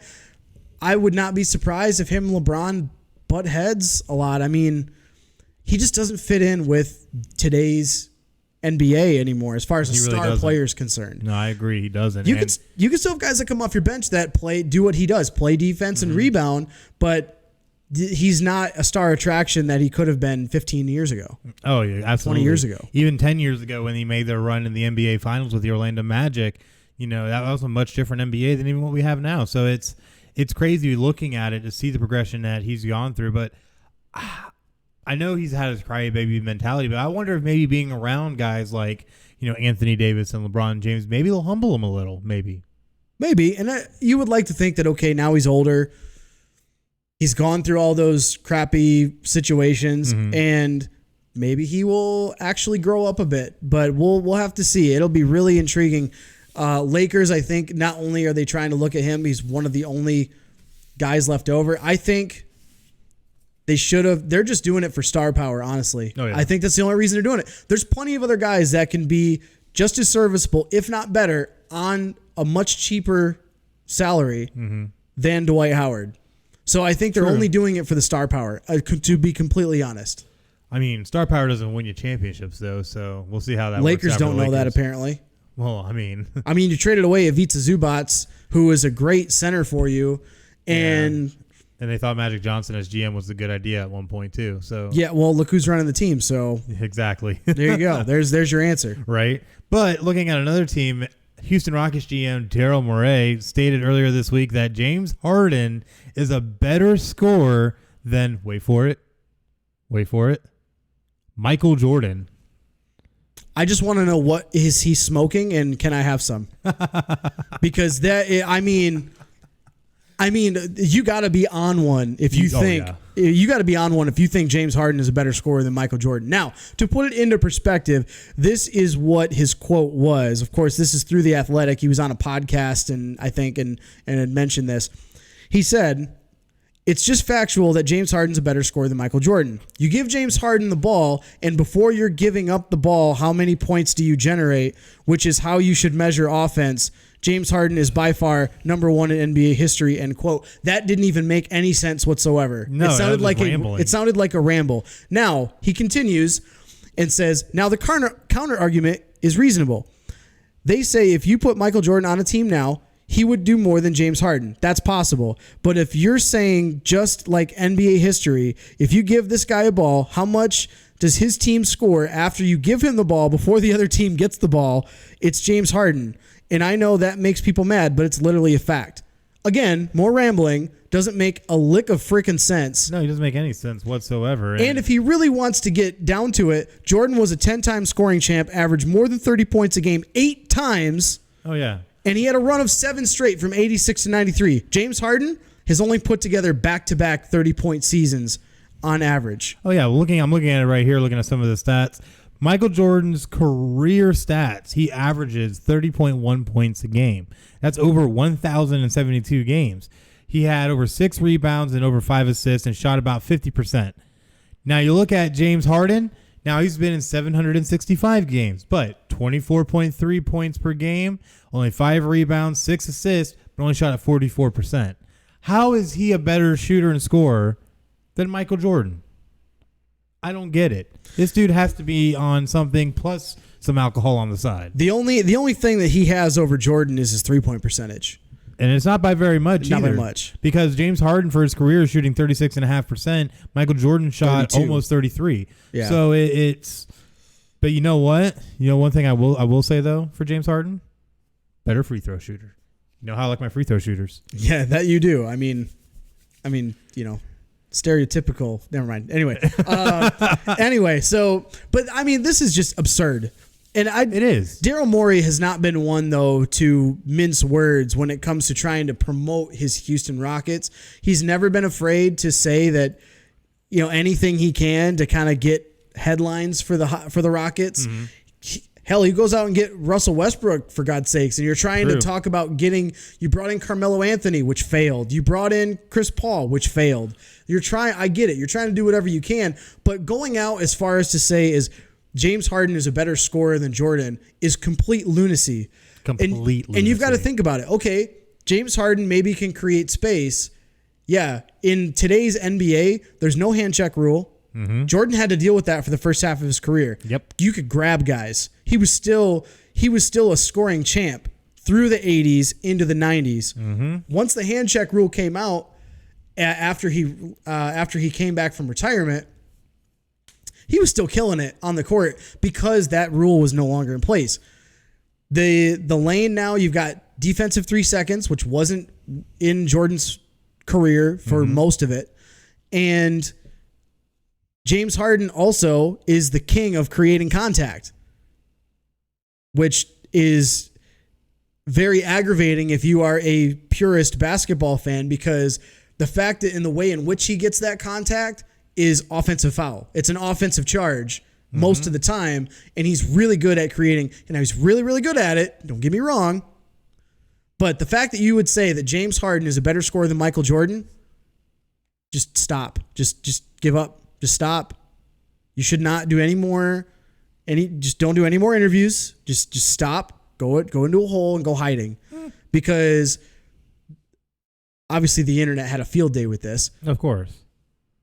But the only point he has is that, yeah, he's a better 3-point shooter, and he can now create space probably better than Jordan could. But again, we're talking about two different sets of rules. If you put Jordan in his prime in this NBA, bro, he's scoring 35 a game. He's averaging 35. That's crazy. So crazy. He's averaging. I mean, he's still one. If you put Jordan and his prime in this NBA, he's killing it. He's still going to be the best player on the planet. And that's saying a lot because we got a lot of really good scorers in the NBA in today's era. Oh, we definitely a lot of really good scorers. And I still think Jordan would be the best of them. Man, he just did it, and he wasn't extremely creative. He just told you what he was going to do, and he beat you. He definitely did, and he definitely did it in droves. And he told you exactly how he was going to beat you every time down the court, and he did it anyway. And there's nothing you could do to stop it. That in my definition, that's not creative. That's just I'm just flat out better than you, and I'm proving it to you. That is why I think Jordan will always be a better scorer than James Harden. Absolutely, man. You got riled up. You're damn right I do. I get riled up. You have to get riled up real easy, but we do have to switch a little bit of gears now, though, because we got to talk a little bit about baseball. We do got some baseball to talk about. That's Absolutely, right, including some power rankings that we created and that we are bringing up onto the screen right now. Yeah, we had the power rankings. They're going to be post-trade deadline. We released our power rankings earlier this week on Thursday on the FinalScore sports blog. So go ahead and check that out to get the full slate of all the MLB teams where they rank from 1 to 30. But we're giving you the top 10 here, a little bit of a sneak peek. And 10, I got the Chicago Cubs. 9, we got the St. Louis Cardinals. 8, the Oakland A's. 7, the Atlanta Braves. 6, the Tampa Bay Rays. Number 5 is the Twins. 4 is the Indians. 3, the Yankees. 2, the Dodgers. And number 1, the Houston Astros. Now, yes, I know the Dodgers and Yankees have better records than the Astros, but this is the trade deadline. Astros killed it. Yankees stood pat. We're okay. Dodgers, again, they also kind of stood pat. So I have the Houston Astros as the number 1 team in the power rankings. Well, that with the great addition they made to their pitching rotation with Greinke is just huge. That was the main reason. One of the main reasons why they made other great moves as well. Oh, definitely. But yeah, that was the big one that everyone talks about.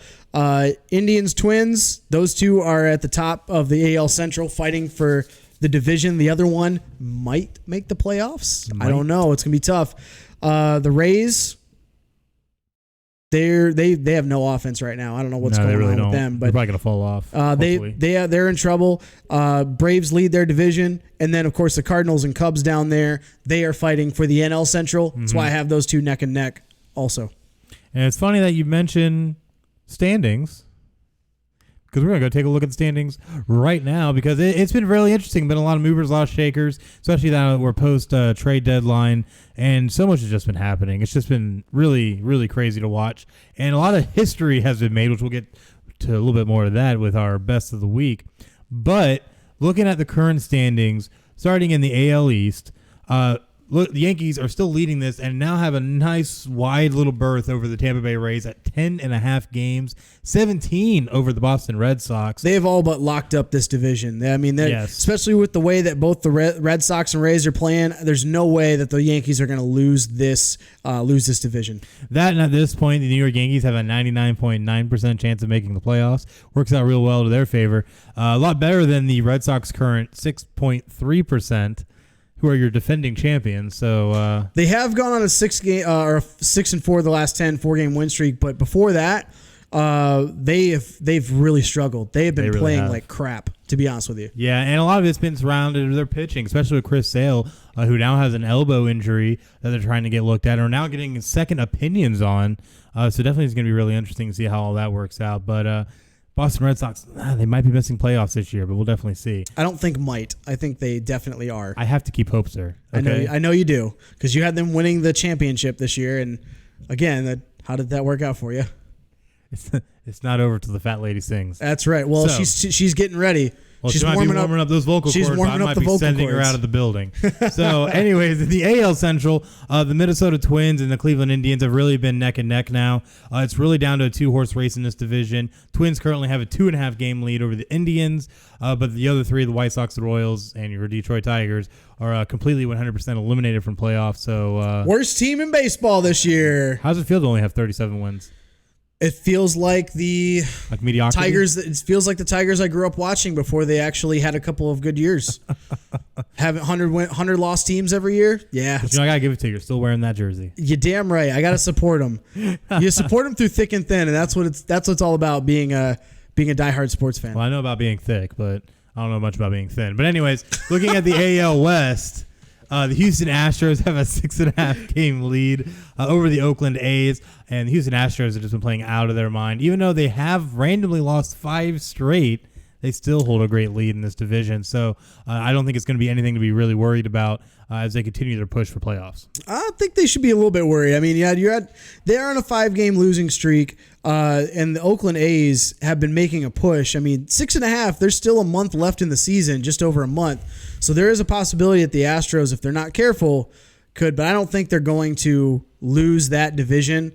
But they got to be careful because they have not been playing well over the last couple weeks. And out of those 5 straight losses, 3 of them have been to Oakland. So definitely an interesting part of that, as well as a 3-2 loss that went 13 innings back on Friday. So they still have to play one more game against the A's today, which will hit off here in about an hour at 4:07 on ESPN+. Then they have a 4-game series against Detroit. They still have to play the Angels and the Rays, the Blue Jays, Seattle. They still have another 4-game series against the A's. So definitely a lot of baseball still left. So a lot could happen here. Yeah, losing a series, though, earlier this week, losing a series to the White Sox is not doing you any favors if Definitely you're the Astros. But you should get back on track. I would like to believe that they're going to, if not win, at least split with my Tigers next week.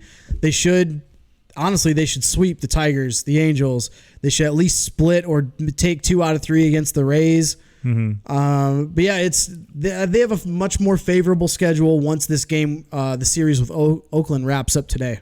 Definitely. Now looking at the National League side, the NL East, the Atlanta Braves are enjoying a 5.5 game cushion against the Washington Nationals. They've been 6-4 their last 10, so I haven't been playing too bad. But the Nationals are making a push themselves, so definitely something they're going to have to watch out for. And you still have the Phillies and Mets still lingering within 10 games, so definitely going to be hotly contested all the way to the end. But not quite as hotly contested as the NL Central, where the top 4 of the 5 teams are within 7 games of each other, including a tie between the Cardinals and Cubs currently for the top spot in this division. This one we knew from start to finish was going to be this way. So it was always going to come down to these 3 teams. And just yet again, we got a month left this season. It's going to probably come down to the final 2 weeks of the season. That's right. And the Milwaukee Brewers, who I had to pick to win this division, is still sitting only 1 game behind both these teams. So they are definitely still in the mix, especially after Christian Yelich got his 40th home run of the season. So definitely something to watch for. Yeah, the continuing thing, they just got to stop giving up runs. I mean, they've scored almost 600 runs this year, which isn't great, but they've given up well over 600 runs, which is not what you want to see if you're trying to make the playoffs. Most definitely. But looking at our last division in the NL West, the Dodgers do have an 18.5 game lead on the San Francisco Giants, so they pretty much have all but locked up this division at this point. They are just on a tear. Won 7 of their last 10 and have a run differential of plus 212. I was just going to mention that. They have an insane run differential. Plus 212 no other team goes even close. I think the Yankees have a 153, and that's the closest one. Well, you also have the Astros have plus 175. But 175. There you go. But still, it's insane that it's over 200. It's just been crazy. So definitely watch out for the Dodgers. I'm sure they're trying to make a push after losing the World Series last year. Yeah, and that's they're trying to make it back, and I think they do make it back to the World Series, but I think they come up short again. We'll have to see. We'll have to see. Yeah, we'll definitely have to see how all that shakes out. But looking at the wild card now. But looking at our wild card race, it definitely is getting pretty crazy. Where you have the Indians and the Rays are currently leading the AL, with the Oakland Athletics only a half game back of that wild card spot. The next being the Red Sox at 6.5 games back, so they still have a chance, but it's gonna take some wheeling and dealing. Yeah, the only teams that are actually in line to get a wild card berth are the 4 teams that you mentioned. After the Red Sox, it's nothing. It's basically you're more than 11 games out. There's no possible way you are going to. Well, Detroit's 33. Do they have a chance? If they win every single game from here on out the rest of the season, they might have a chance. Just saying, they might have a chance. Well, just so you know, your run differential is negative 236, so I don't know how that'll work out. We're second worst in baseball. It's fantastic. And what's funny is the team that's worse than you is still ahead of you. Yeah, it just shows you. Game.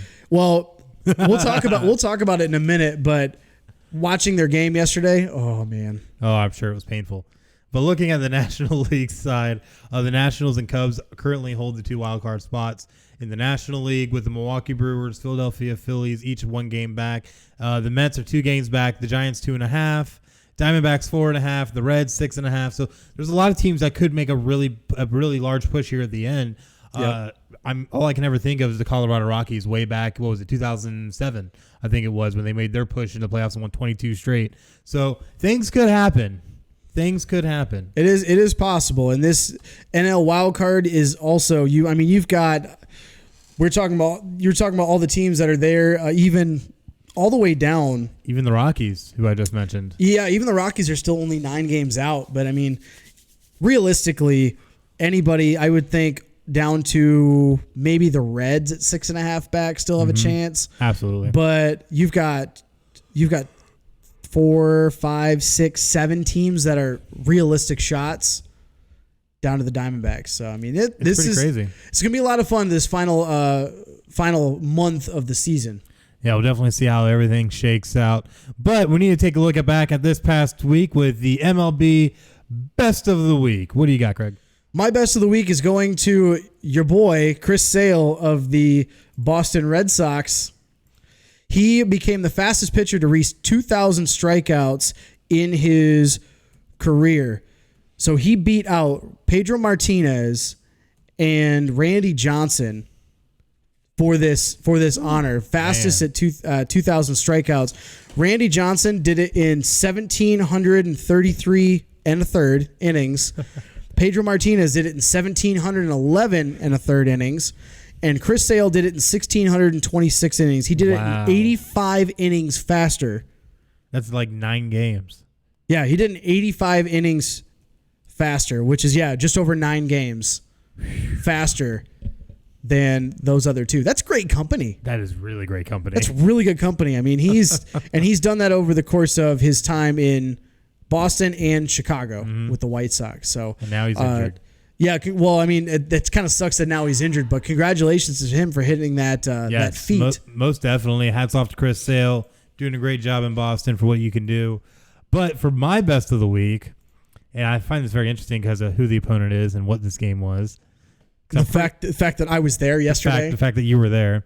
But the Tampa Bay Rays set an MLB record of 24 strikeouts without issuing a walk versus the Detroit Tigers. The Rays also ended a 29-inning scoreless streak when Mike Brosset got a pinch hit RBI single in the 13th inning to give Tampa Bay a 1-0 win over your Detroit Tigers. All right. First of all, Tigers, I love you, but I am so pissed off at you right now. Today, right now, live, you're up 4-1 on the bottom of the 7th inning in Tampa. Friday, you won. I think they won 2-0. Mm-hmm. Yesterday, you went 13 damn innings with not a single 3 hits in 13 innings, and I left. Because I had other things I had to do, and I had to go home because it's late. 13 innings, no runs, no nothing. You've got 2 guys on your roster that hit under 200 and they're in the starting lineups. It's frustrating. It pisses me off. The fact that, okay, yeah, and it doesn't help that the Rays ended a 29 inning scoreless streak. If you're Rays fans, that is scary. You did that against the atrocious Tigers. Yes. I am trying so hard not to use words that would get us in trouble on air. Yeah, I don't need Chris Carnes coming back. But yeah, we don't want that kind of stuff. But just to give you an idea, as a team, this Tigers team has struck out almost 1,200 times this year. Are you freaking kidding me? I don't care. Bring guys up from AAA. Do something. You guys suck. You need better. But the fact I'm really just mad because I was there yesterday. They score runs on Friday. You score runs today. You can't score a single run to take a game against a very good team. I have a theory. Oh, you give me a headache. I think it's because you were there. It probably was, honestly. I mean, that's the only explanation. So, damn it, Craig Campbell's going to be here. We need to make sure we don't do nothing. We have to suck. We have to suck. But that has been our MLB Best of the Week. But before we move on to sports history, we do have a breaking story. The Chicago Bears have cut and waived Elliott Fry. Elliott Fry is now gone. What's what happens when you miss a kick in preseason? That's right. So Eddie Pinheiro will be the starting kicker for the Chicago Bears going into this next season. Yikes. Yeah, it's going to be interesting. We'll see what happens. They need some. They're confident in that kicker, though. So They are. I don't think kicking is what's going to come down to their season, though. That's a different story. No, it's going to be many other things. But looking at this week in sports history, we have a nice slate set up for us today. And I even did a little bit of actual chronological orders and did it in orders of the day of the week. You actually did it in days of the week? 18th, 19th, 20th. Covers this whole upcoming week. Oh, the whole upcoming week. Okay. Yeah, 18th through the 24th. I think I did really good with this. Yeah, I'm proud of you. I'm so proud of you. I do what I can. But starting what's the first one? What do you got? All right, so starting it off back in August 18th, 2008, Belarus weightlifter Audrey Aramadu breaks 3 world records for the snatch, clean and jerk, and for total weight on the way to winning the men's 105 kilogram or 231 pound weight class gold medal at the Beijing Olympics. Just need to correct you here. It's Belarus. What'd I say? Belarus. Oh, well. Belarus. There it is. We don't want to offend anybody. We don't want to offend any of our international fans. Belarus sounds cool, though. Belarus. Yeah. Belarus. All right, next one. We got August 19th, 1909. The Indianapolis Motor Speedway, home of the Indy 500, officially opens up their doors. That's right. And that's such a historic race. It is. And it was paved with bricks when they initially opened it, which is also why it's called the Brickyard. Yes. So, look at you. fans out there. Look at you with the fun facts. I have fun facts here. You have fun facts. August 19th, 1957. MLB's New York Giants vote 8-1 to move their franchise to San Francisco starting in the 1958 season. It's a big move. Then we went down to one Giant. Then they had the New York baseball Giants and the New York football Giants. That had to be confusing. It had to be. I wonder if everybody walked around saying that. Like, if you cheered for the team instead of going New York Giants, you go New York football Giants. Like, I don't know. Wow, that hurt to say. I feel dirty saying that now. Yeah, you should. You look filthy. Oh my god. You got some crap on your shirt over there. You got some crap on your shirt there. But no, I mean, like, my favorite though was every time Chris Berman would do highlights. The New York football Giants. I just love how he said that. It was great. And the Oakland Raiders. The Raiders. The Raiders. The Raiders. All right, the next one. We got August 20th, 1920. The American Professional Football Association forms, which would later become the National Football League, the NFL that we know and love today. That's right. And the preliminary meeting for that was conducted in Akron, Ohio to form the American Professional Football Association and elect officers, including installing Jim Thorpe. The man himself. As president. Which would make sense why in Ohio, in Canton, that's, not, it's, kind of, I guess that's why they, Akron, right? Kind of, right? I don't know. I don't pay attention to Ohio. I'm from the South, so I don't know. And I don't pay attention to Ohio. I don't acknowledge them. So That's just a black hole over there. It is. In the shape of a state known as Ohio. I try to hold my breath as far as I can when I drive through it. So how many times do you pass out and wreck? I've made it through. I'm here, right? But did you die? Anyway. August 21st, 1947, the first Little League World Series takes place as the Manyard Midgets of Williamsport, PA win it all. Hey, I tried to correct it. Maybe they're meant to be the Manyard Little People. I'm not sure. Just different times. It was a different time, but different era. They won the first ever Little League World Series. Oh, man. August 22nd, 1950, Althea Gibson becomes the first African-American competitor in a U.S. national tennis competition. Yeah, it's pretty big then. It's pretty big. And now we have Venus and Serena Williams going crazy. Love it. Love it. Two of the greatest female tennis players of all time. August 23rd, 1933, the very first TV boxing match takes place between Archie Sexton and Laurie Ratteri in London, England. So definitely was a huge time then. There weren't better boxers to start the very first bigger names, televised one. I don't know. Maybe they were locals to London. Might have been. Oh. All right, August 24th, 1989.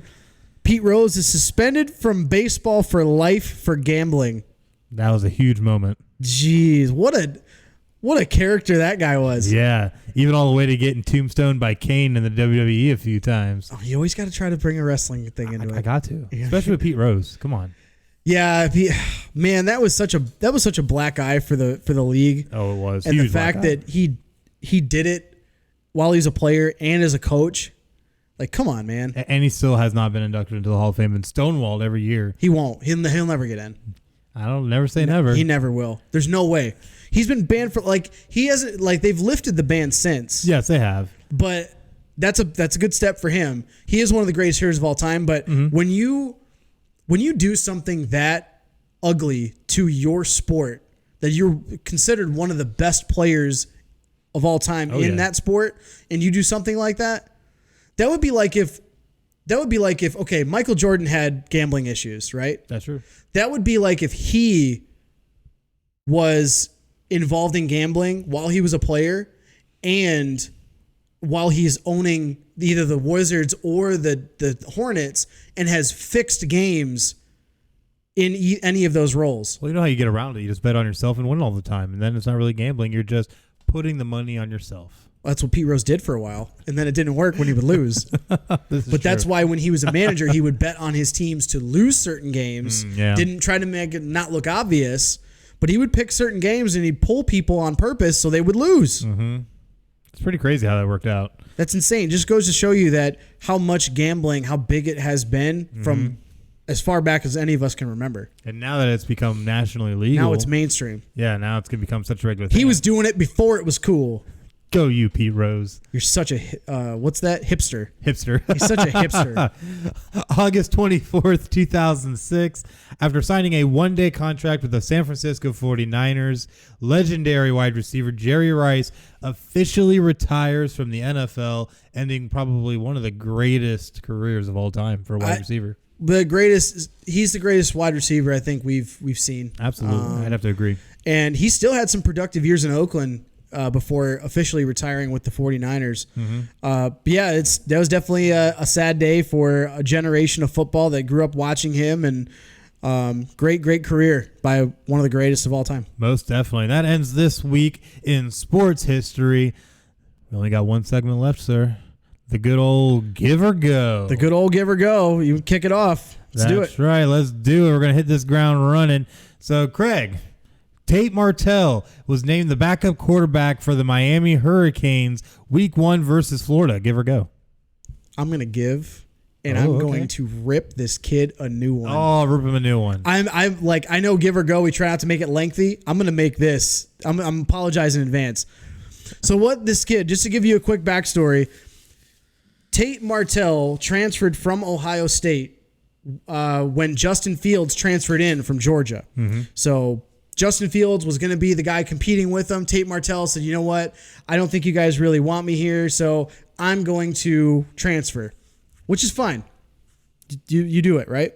Mm-hmm. But not only did he do that, he got a lawyer and fought the NCAA to get an immediate waiver so he could play right away. He was granted a, quote, hardship waiver to play immediately by the NCAA.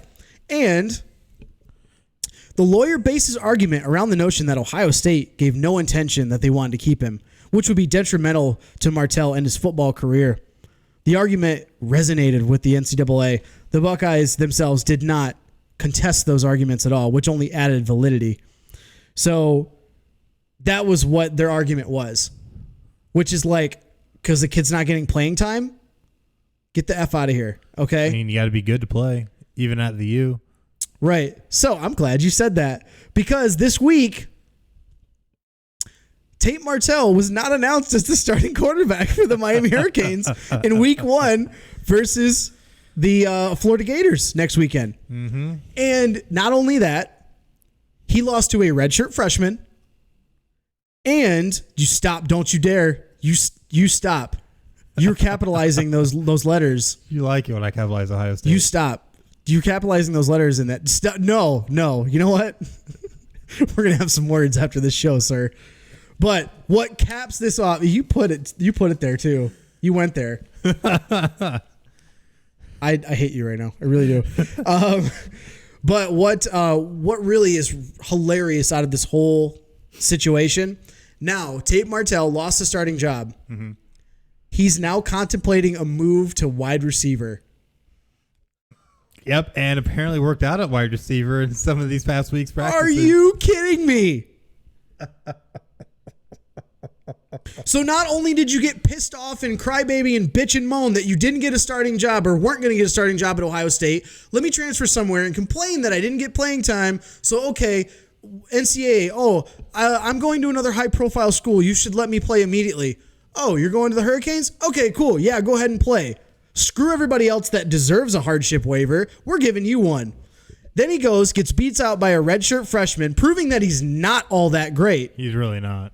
And then he's like, you know what? Instead of going somewhere else, and I do give him a little bit of credit for this.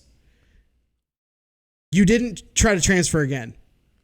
Well, I mean, they're already getting into the season. What are you going to do? Sit the whole season and then transfer next year? Well, actually, that could still happen. But put out another hardship waiver. I think the only way he's going to get that is if he goes back to the state of Nevada. This is part of what's wrong with young athletes these days. Mm-hmm. They get people that tell them, if your situation's not working out, let's just go somewhere else where you can. You signed a contract there for a freaking reason. Mm-hmm. You signed a contract to play at that school for a reason. Sign that scholarship. The only time it would be okay to transfer out is, say, for instance, what's some of the schools that have had... they've had family members pass. Ole Miss with Hugh Freeze, and he had the scandal. Yeah. When you have a coaching turnover, that's always usually allowed. Shea Patterson was granted a waiver because of that situation. You can argue against it if you want. I applaud and I bring that. I welcome it. But for things like that makes sense. Mm-hmm. Or say, for instance, when PJ Fleck left Western Michigan. Yes, players wanted to leave to go to other schools because they signed up for that coach. I understand that part. Mm-hmm. Maybe Tate Martell signed up to play for Urban Meyer. Maybe he did. But you should not be granted an immediate waiver because of a hardship because you're not going to get playing time. Bullshit. My biggest thing is that you need to understand that not everyone gets to make it pro, no matter how big your dreams are, no matter how much work you put in. Sometimes it just doesn't work out. But then you got kids like the one that's still been fighting the NCAA. We talked about this like a couple months ago. Mm-hmm. The kid who tried to transfer from, I think it was a school in Carolina. It was, I think it was like a 1AA school. Tried to transfer to Virginia Tech to be closer to family because of his ailing parents. NCAA said, well, your mother's improving, so we're not going to grant you a hardship waiver. She's got freaking cancer. And at the end of the day, when did the NCAA become medical doctors? NCAA is a joke. Ooh, you got close there. You got me close. That was almost NCAA is a goddamn joke. It is. They're such a joke. So this is like... you want another thing? This gets me riled up too. Not just the situation of the kid getting mad and getting butthurt about not starting. Mm-hmm. Do what players back in the few years ago used to do. Bust your ass, win the job, and you're a much better man, a much better story because of it. Don't just, it's not working out. Oh, I'm going to tuck my tail and go somewhere else where maybe I can start. Yeah, right. This is much more of a story about the NCAA and their hypocrisy as it is about someone telling this player, hey, well, it's not working out for you. Let's go put you somewhere else, and we're going to use a really good lawyer to get you immediate playing time. It's a freaking joke. So ridiculous. All right, I'm done. I'm done with that. You good now? Let's get to the next one. No, I could go on for a while and go on a curse-filled tirade, but we can't do that. We can't do that here. So, all right, this one's for you, Chris. Give or go. The XFL officially signs their first players this week, and they released a couple sneak peeks for their logos. I'm going to give on this. And the reason being is that with the timetable that we were originally given by the XFL and Commissioner Oliver Luck is that a lot of this was going to be announced last month, and that didn't happen. Now, who knows what happened behind closed doors to be able to force their hand for this issue to be the way it is. However, I'm glad they're not doing the whole, hey, we're just going to hold a press conference and here you go. I'm glad they're kind of giving a little bit of like a kind of bait and pull kind of scenario or a tactic here where they're kind of baiting people in, like, oh, little sneak peek. Now you're starting to get people a little bit interested. Oh, now you got a couple more sneak peeks because they've released, I think, a total of 3 or 4 images at this point where you're really trying to bait people in. It's like, okay, now the excitement's growing more. And then you get your very first player signed, Landry Jones, who was the first ever signed to the XFL player pool. Now he's involved, and he's a notable name, having played at Oklahoma, played in the NFL, and now people grow their excitement even more. The thing that they need to do to be able to keep this ball rolling is to keep the ball rolling. Start giving more players. Start giving more little images. But all this has to come to a precipice of when they're going to announce everything. And that's what I'm waiting for, is that there has been no indication of when everything's actually going to be made fully available. The colors, the logos, the names, everything. We have to get to that point. XFL, I need more football. Give it to me now. Well, they also signed, I believe they signed Ryan Mallett as well to the player pool. And they're going to have a quarterback pool before the draft that all 7 teams are going to hand pick, or they're going to, I guess, have like a quick decision of who goes first, and they're going to pick all their quarterbacks, and then the draft comes after that, apparently. Right. Yeah, but you're absolutely right. They haven't given any indication about when they're going to officially release any logos, team names, anything like that. So I'm glad that they're giving something, but it's like you got to do a little bit more than that. I think not that I'm losing interest in it, but it's like it's slow rolling. Basically, they're basically slow rolling us to give us the information that everybody has been waiting for. Mm-hmm. And we expected weeks ago, upwards of 3-4 weeks ago, we expected all the info to come out. Well, we expected at least for teams to announce press conferences, right, which they haven't announced that yet either. So I have no idea what they're thinking right now. And I mean, you're getting into probably September 1 is probably when officially everything will be out. Probably. Your draft is only a month away. Your season's in February. You have a short amount of time now to sell tickets and sell merchandise. And you're already behind the ball. And that's what I thought was interesting, is that they waited so long to release this kind of information because you want people to have that logo on their chest. People want to know what kind of team they are supporting. And on top of that, like you said, you need to sell tickets, and you're not going to sell them if you only have like a 2 or 3 month window. You need a bigger window than that. In my opinion, you need at least 6 months, to be able to give yourself the time for those sales to start growing, for you to start generating those leads, and for you to hopefully get some season ticket buyers. Yeah. I mean, you have some now, but they're just the diehard fans that want to go somewhere in the springtime that they can, like Tampa, for instance. They have a handful of season ticket holders now, but those are people that are going to go to football games anyway. Exactly. You want people to be able to associate with a brand. Like the Apollos did a great job when they were around. A really great job. They did a great job of getting their name out, and they had probably one of the best fan bases in the AAF. Mm-hmm. And if you want the XFL to be as successful starting out through the first, as far as brand recognition, this should have been done already. Absolutely. You got to sell them on something. You can't just sell them on, okay, this is our league. that's a revamp of the 2001 league. Exactly. They need to try and set this apart more. And I think they're going to try and get to that point. But I feel like now they're kind of slow rolling themselves in a way because you're kind of hurting yourself by taking a slow approach with this. But yeah, it is what it is. But at the end of the day, I'm just mad they should have had the team in Orlando instead of Tampa. Bring back the Orlando Rage. I think they should. I honestly think for some of the teams like the Outlaws in Vegas, the Orlando Rage, who is the LA team? The Galaxy, LA Galaxy? No, that's soccer. No, but back in 2001. Oh, yeah. No, it was the Galaxy, right. Was it the Galaxy or Storm? LA Storm. LA Storm, there it is. That's because it had a Galaxy type. The swirl logo, yeah. But I think they should have brought back some of those names.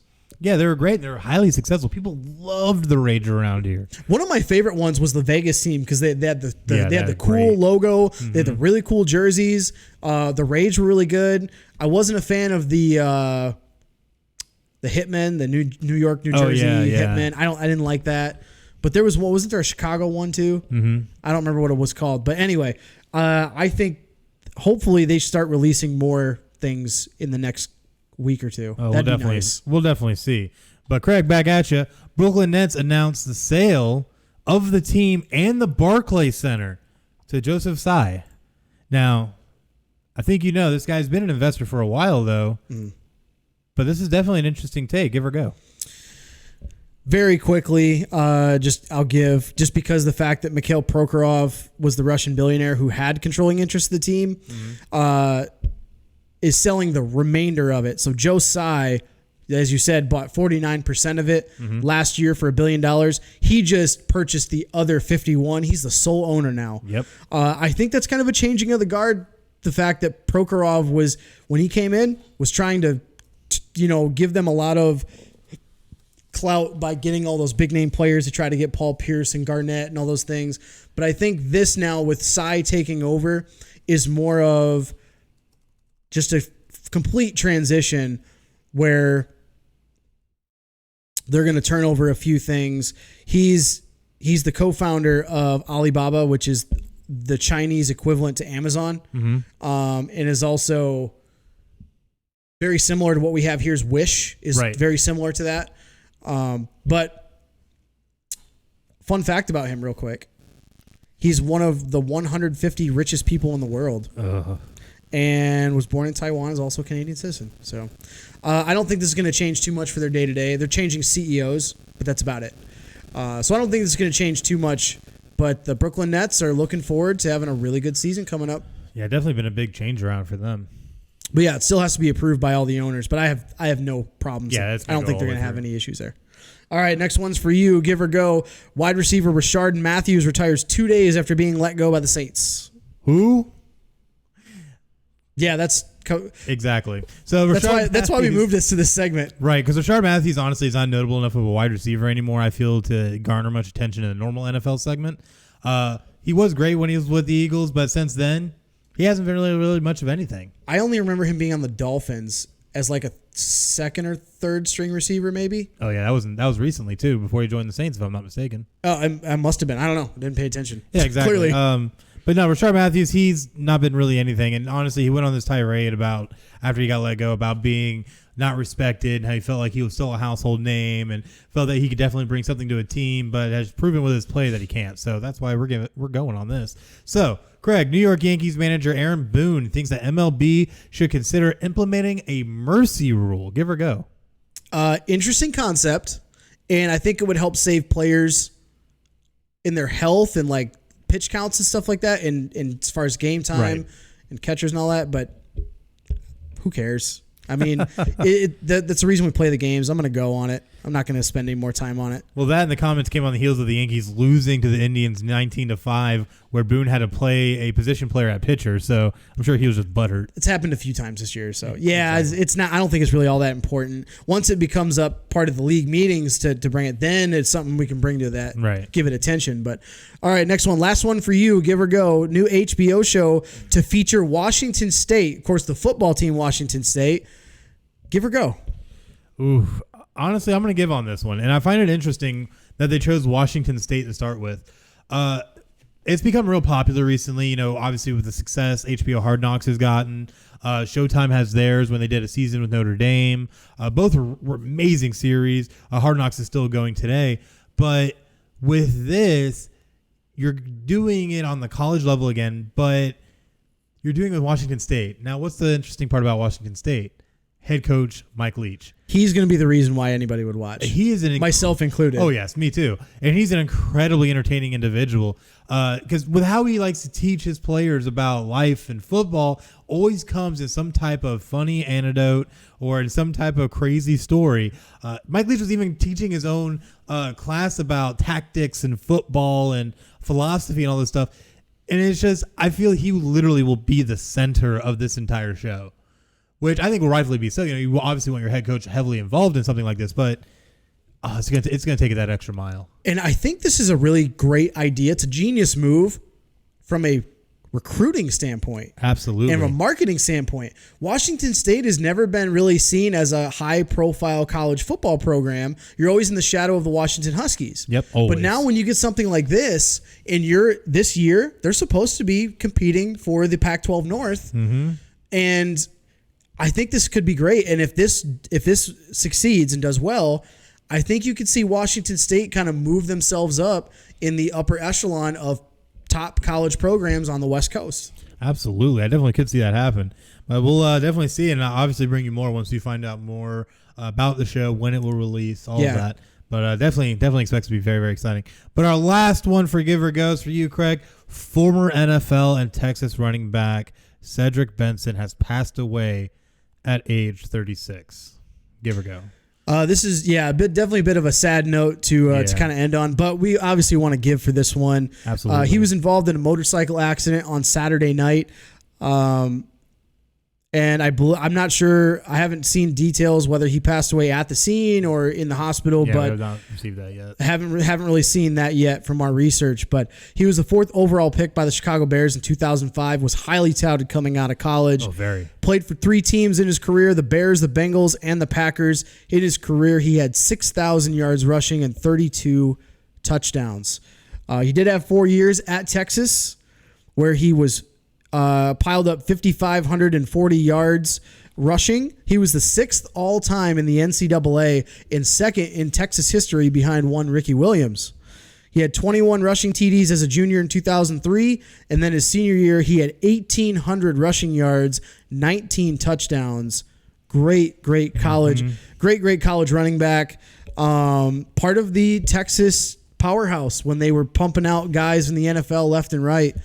And very, very saddened by this news. And absolutely. We extend our condolences to family, friends, and it's just really, really unfortunate these kinds of things do happen. And sadly, they do happen. But sadly, we do have to go through these things from time to time. So definitely condolences out to friends and family, and definitely our thoughts are with you during these trying times. But we must move on to the very last segment, the week ahead. And not a whole lot going on. We are going to be enjoying, though, the start. But guess what? It's the start of the 2019 college football season. This is the last weekend without football, guys. This is the last weekend without college football. And then very soon we are going to have full regular season NFL football. Yes. But this is the last weekend without college football. We kick off August 24th, which is going to be 6 days from now. 6 days. 6 days from now, we have college football season kicks off. The Florida Gators, Miami Hurricanes in Orlando, Camping World kickoff at Camping World Stadium, 7 p.m. on ESPN. That's going to be a great game. Oh, yeah. It's going to be really exciting. And then they're going to follow that one right up. Same day in Honolulu, Hawaii, 10:30 p.m. on the it's supposed to be CBS Sports Network. Arizona at Hawaii, just to round out the 2-game slate to kick off the season. And then everything will really start hitting going into the following week. But it is finally here. Yeah, and just a heads up, also a quick announcement. Every week, starting with this week, be on the lookout. We're going to release our picks every week for some of the highest, highly sought college football games. We're going to do a weekly pick 'em. Yeah, the final score games of the week. Okay, yeah, I like that. Final score games of the week. Because we're going to try to do it for college and for NFL. Yep. It's going to be a lot of fun. And, of course, if it picks up some steam, we're also going to release it. We'll try to release it out for the fans, see what you guys think as well. And we're going to... And if you think I'm still crazy, feel free to comment and let me know. Right. I will go ahead and continue to confirm that. That's a weekly occurrence. It's a weekly occurrence on our social media. It is. You are called crazy. That's okay. At least once a maybe week. It's the hair. I don't know. It's the flow. I think it's that peach fuzz you got. I mean, this is the fuzziest peach ever, if that's what we're calling it. Anyways, though, we also have the Little League World Series that's taking place right now in Williamsport, Pennsylvania. That's going to be running up until next Sunday. Definitely going to see who's going to win that. I think Taiwan's won 15 of them, so I know they're trying to push for 16. Yeah, they've won quite a bit. We always get to see, usually like 10 years down the road, you see some players that have from MLB players that have been involved in in Little League World Series. Yeah, it's always really cool to see those stories happen years down the road. Absolutely. And then finally, we've got week 3 of the NFL preseason. A couple of games today, actually. One of them is about to kick off at 4 o'clock. That's right. And then 2 more for this week. Next week, of course, more football. Oh, I this love it. This is the best time of the year for football fans. It's the best time of the year. Hands down. Don't care what anybody tells you. I like the spring personally. Do you? Yeah. Spring. You'll have football then too.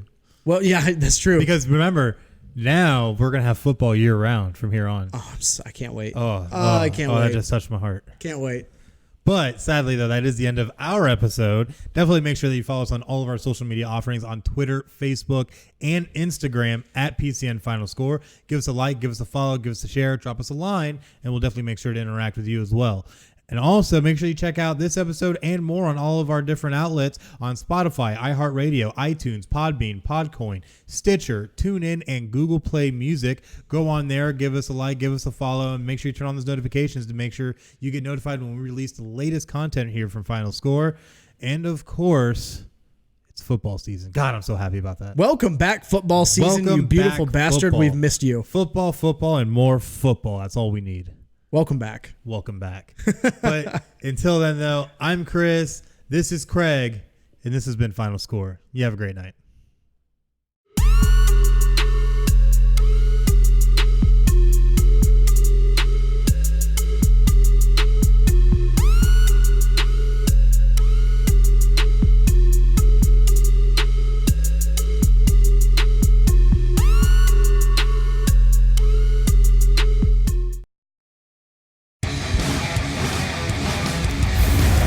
Podcast City Network.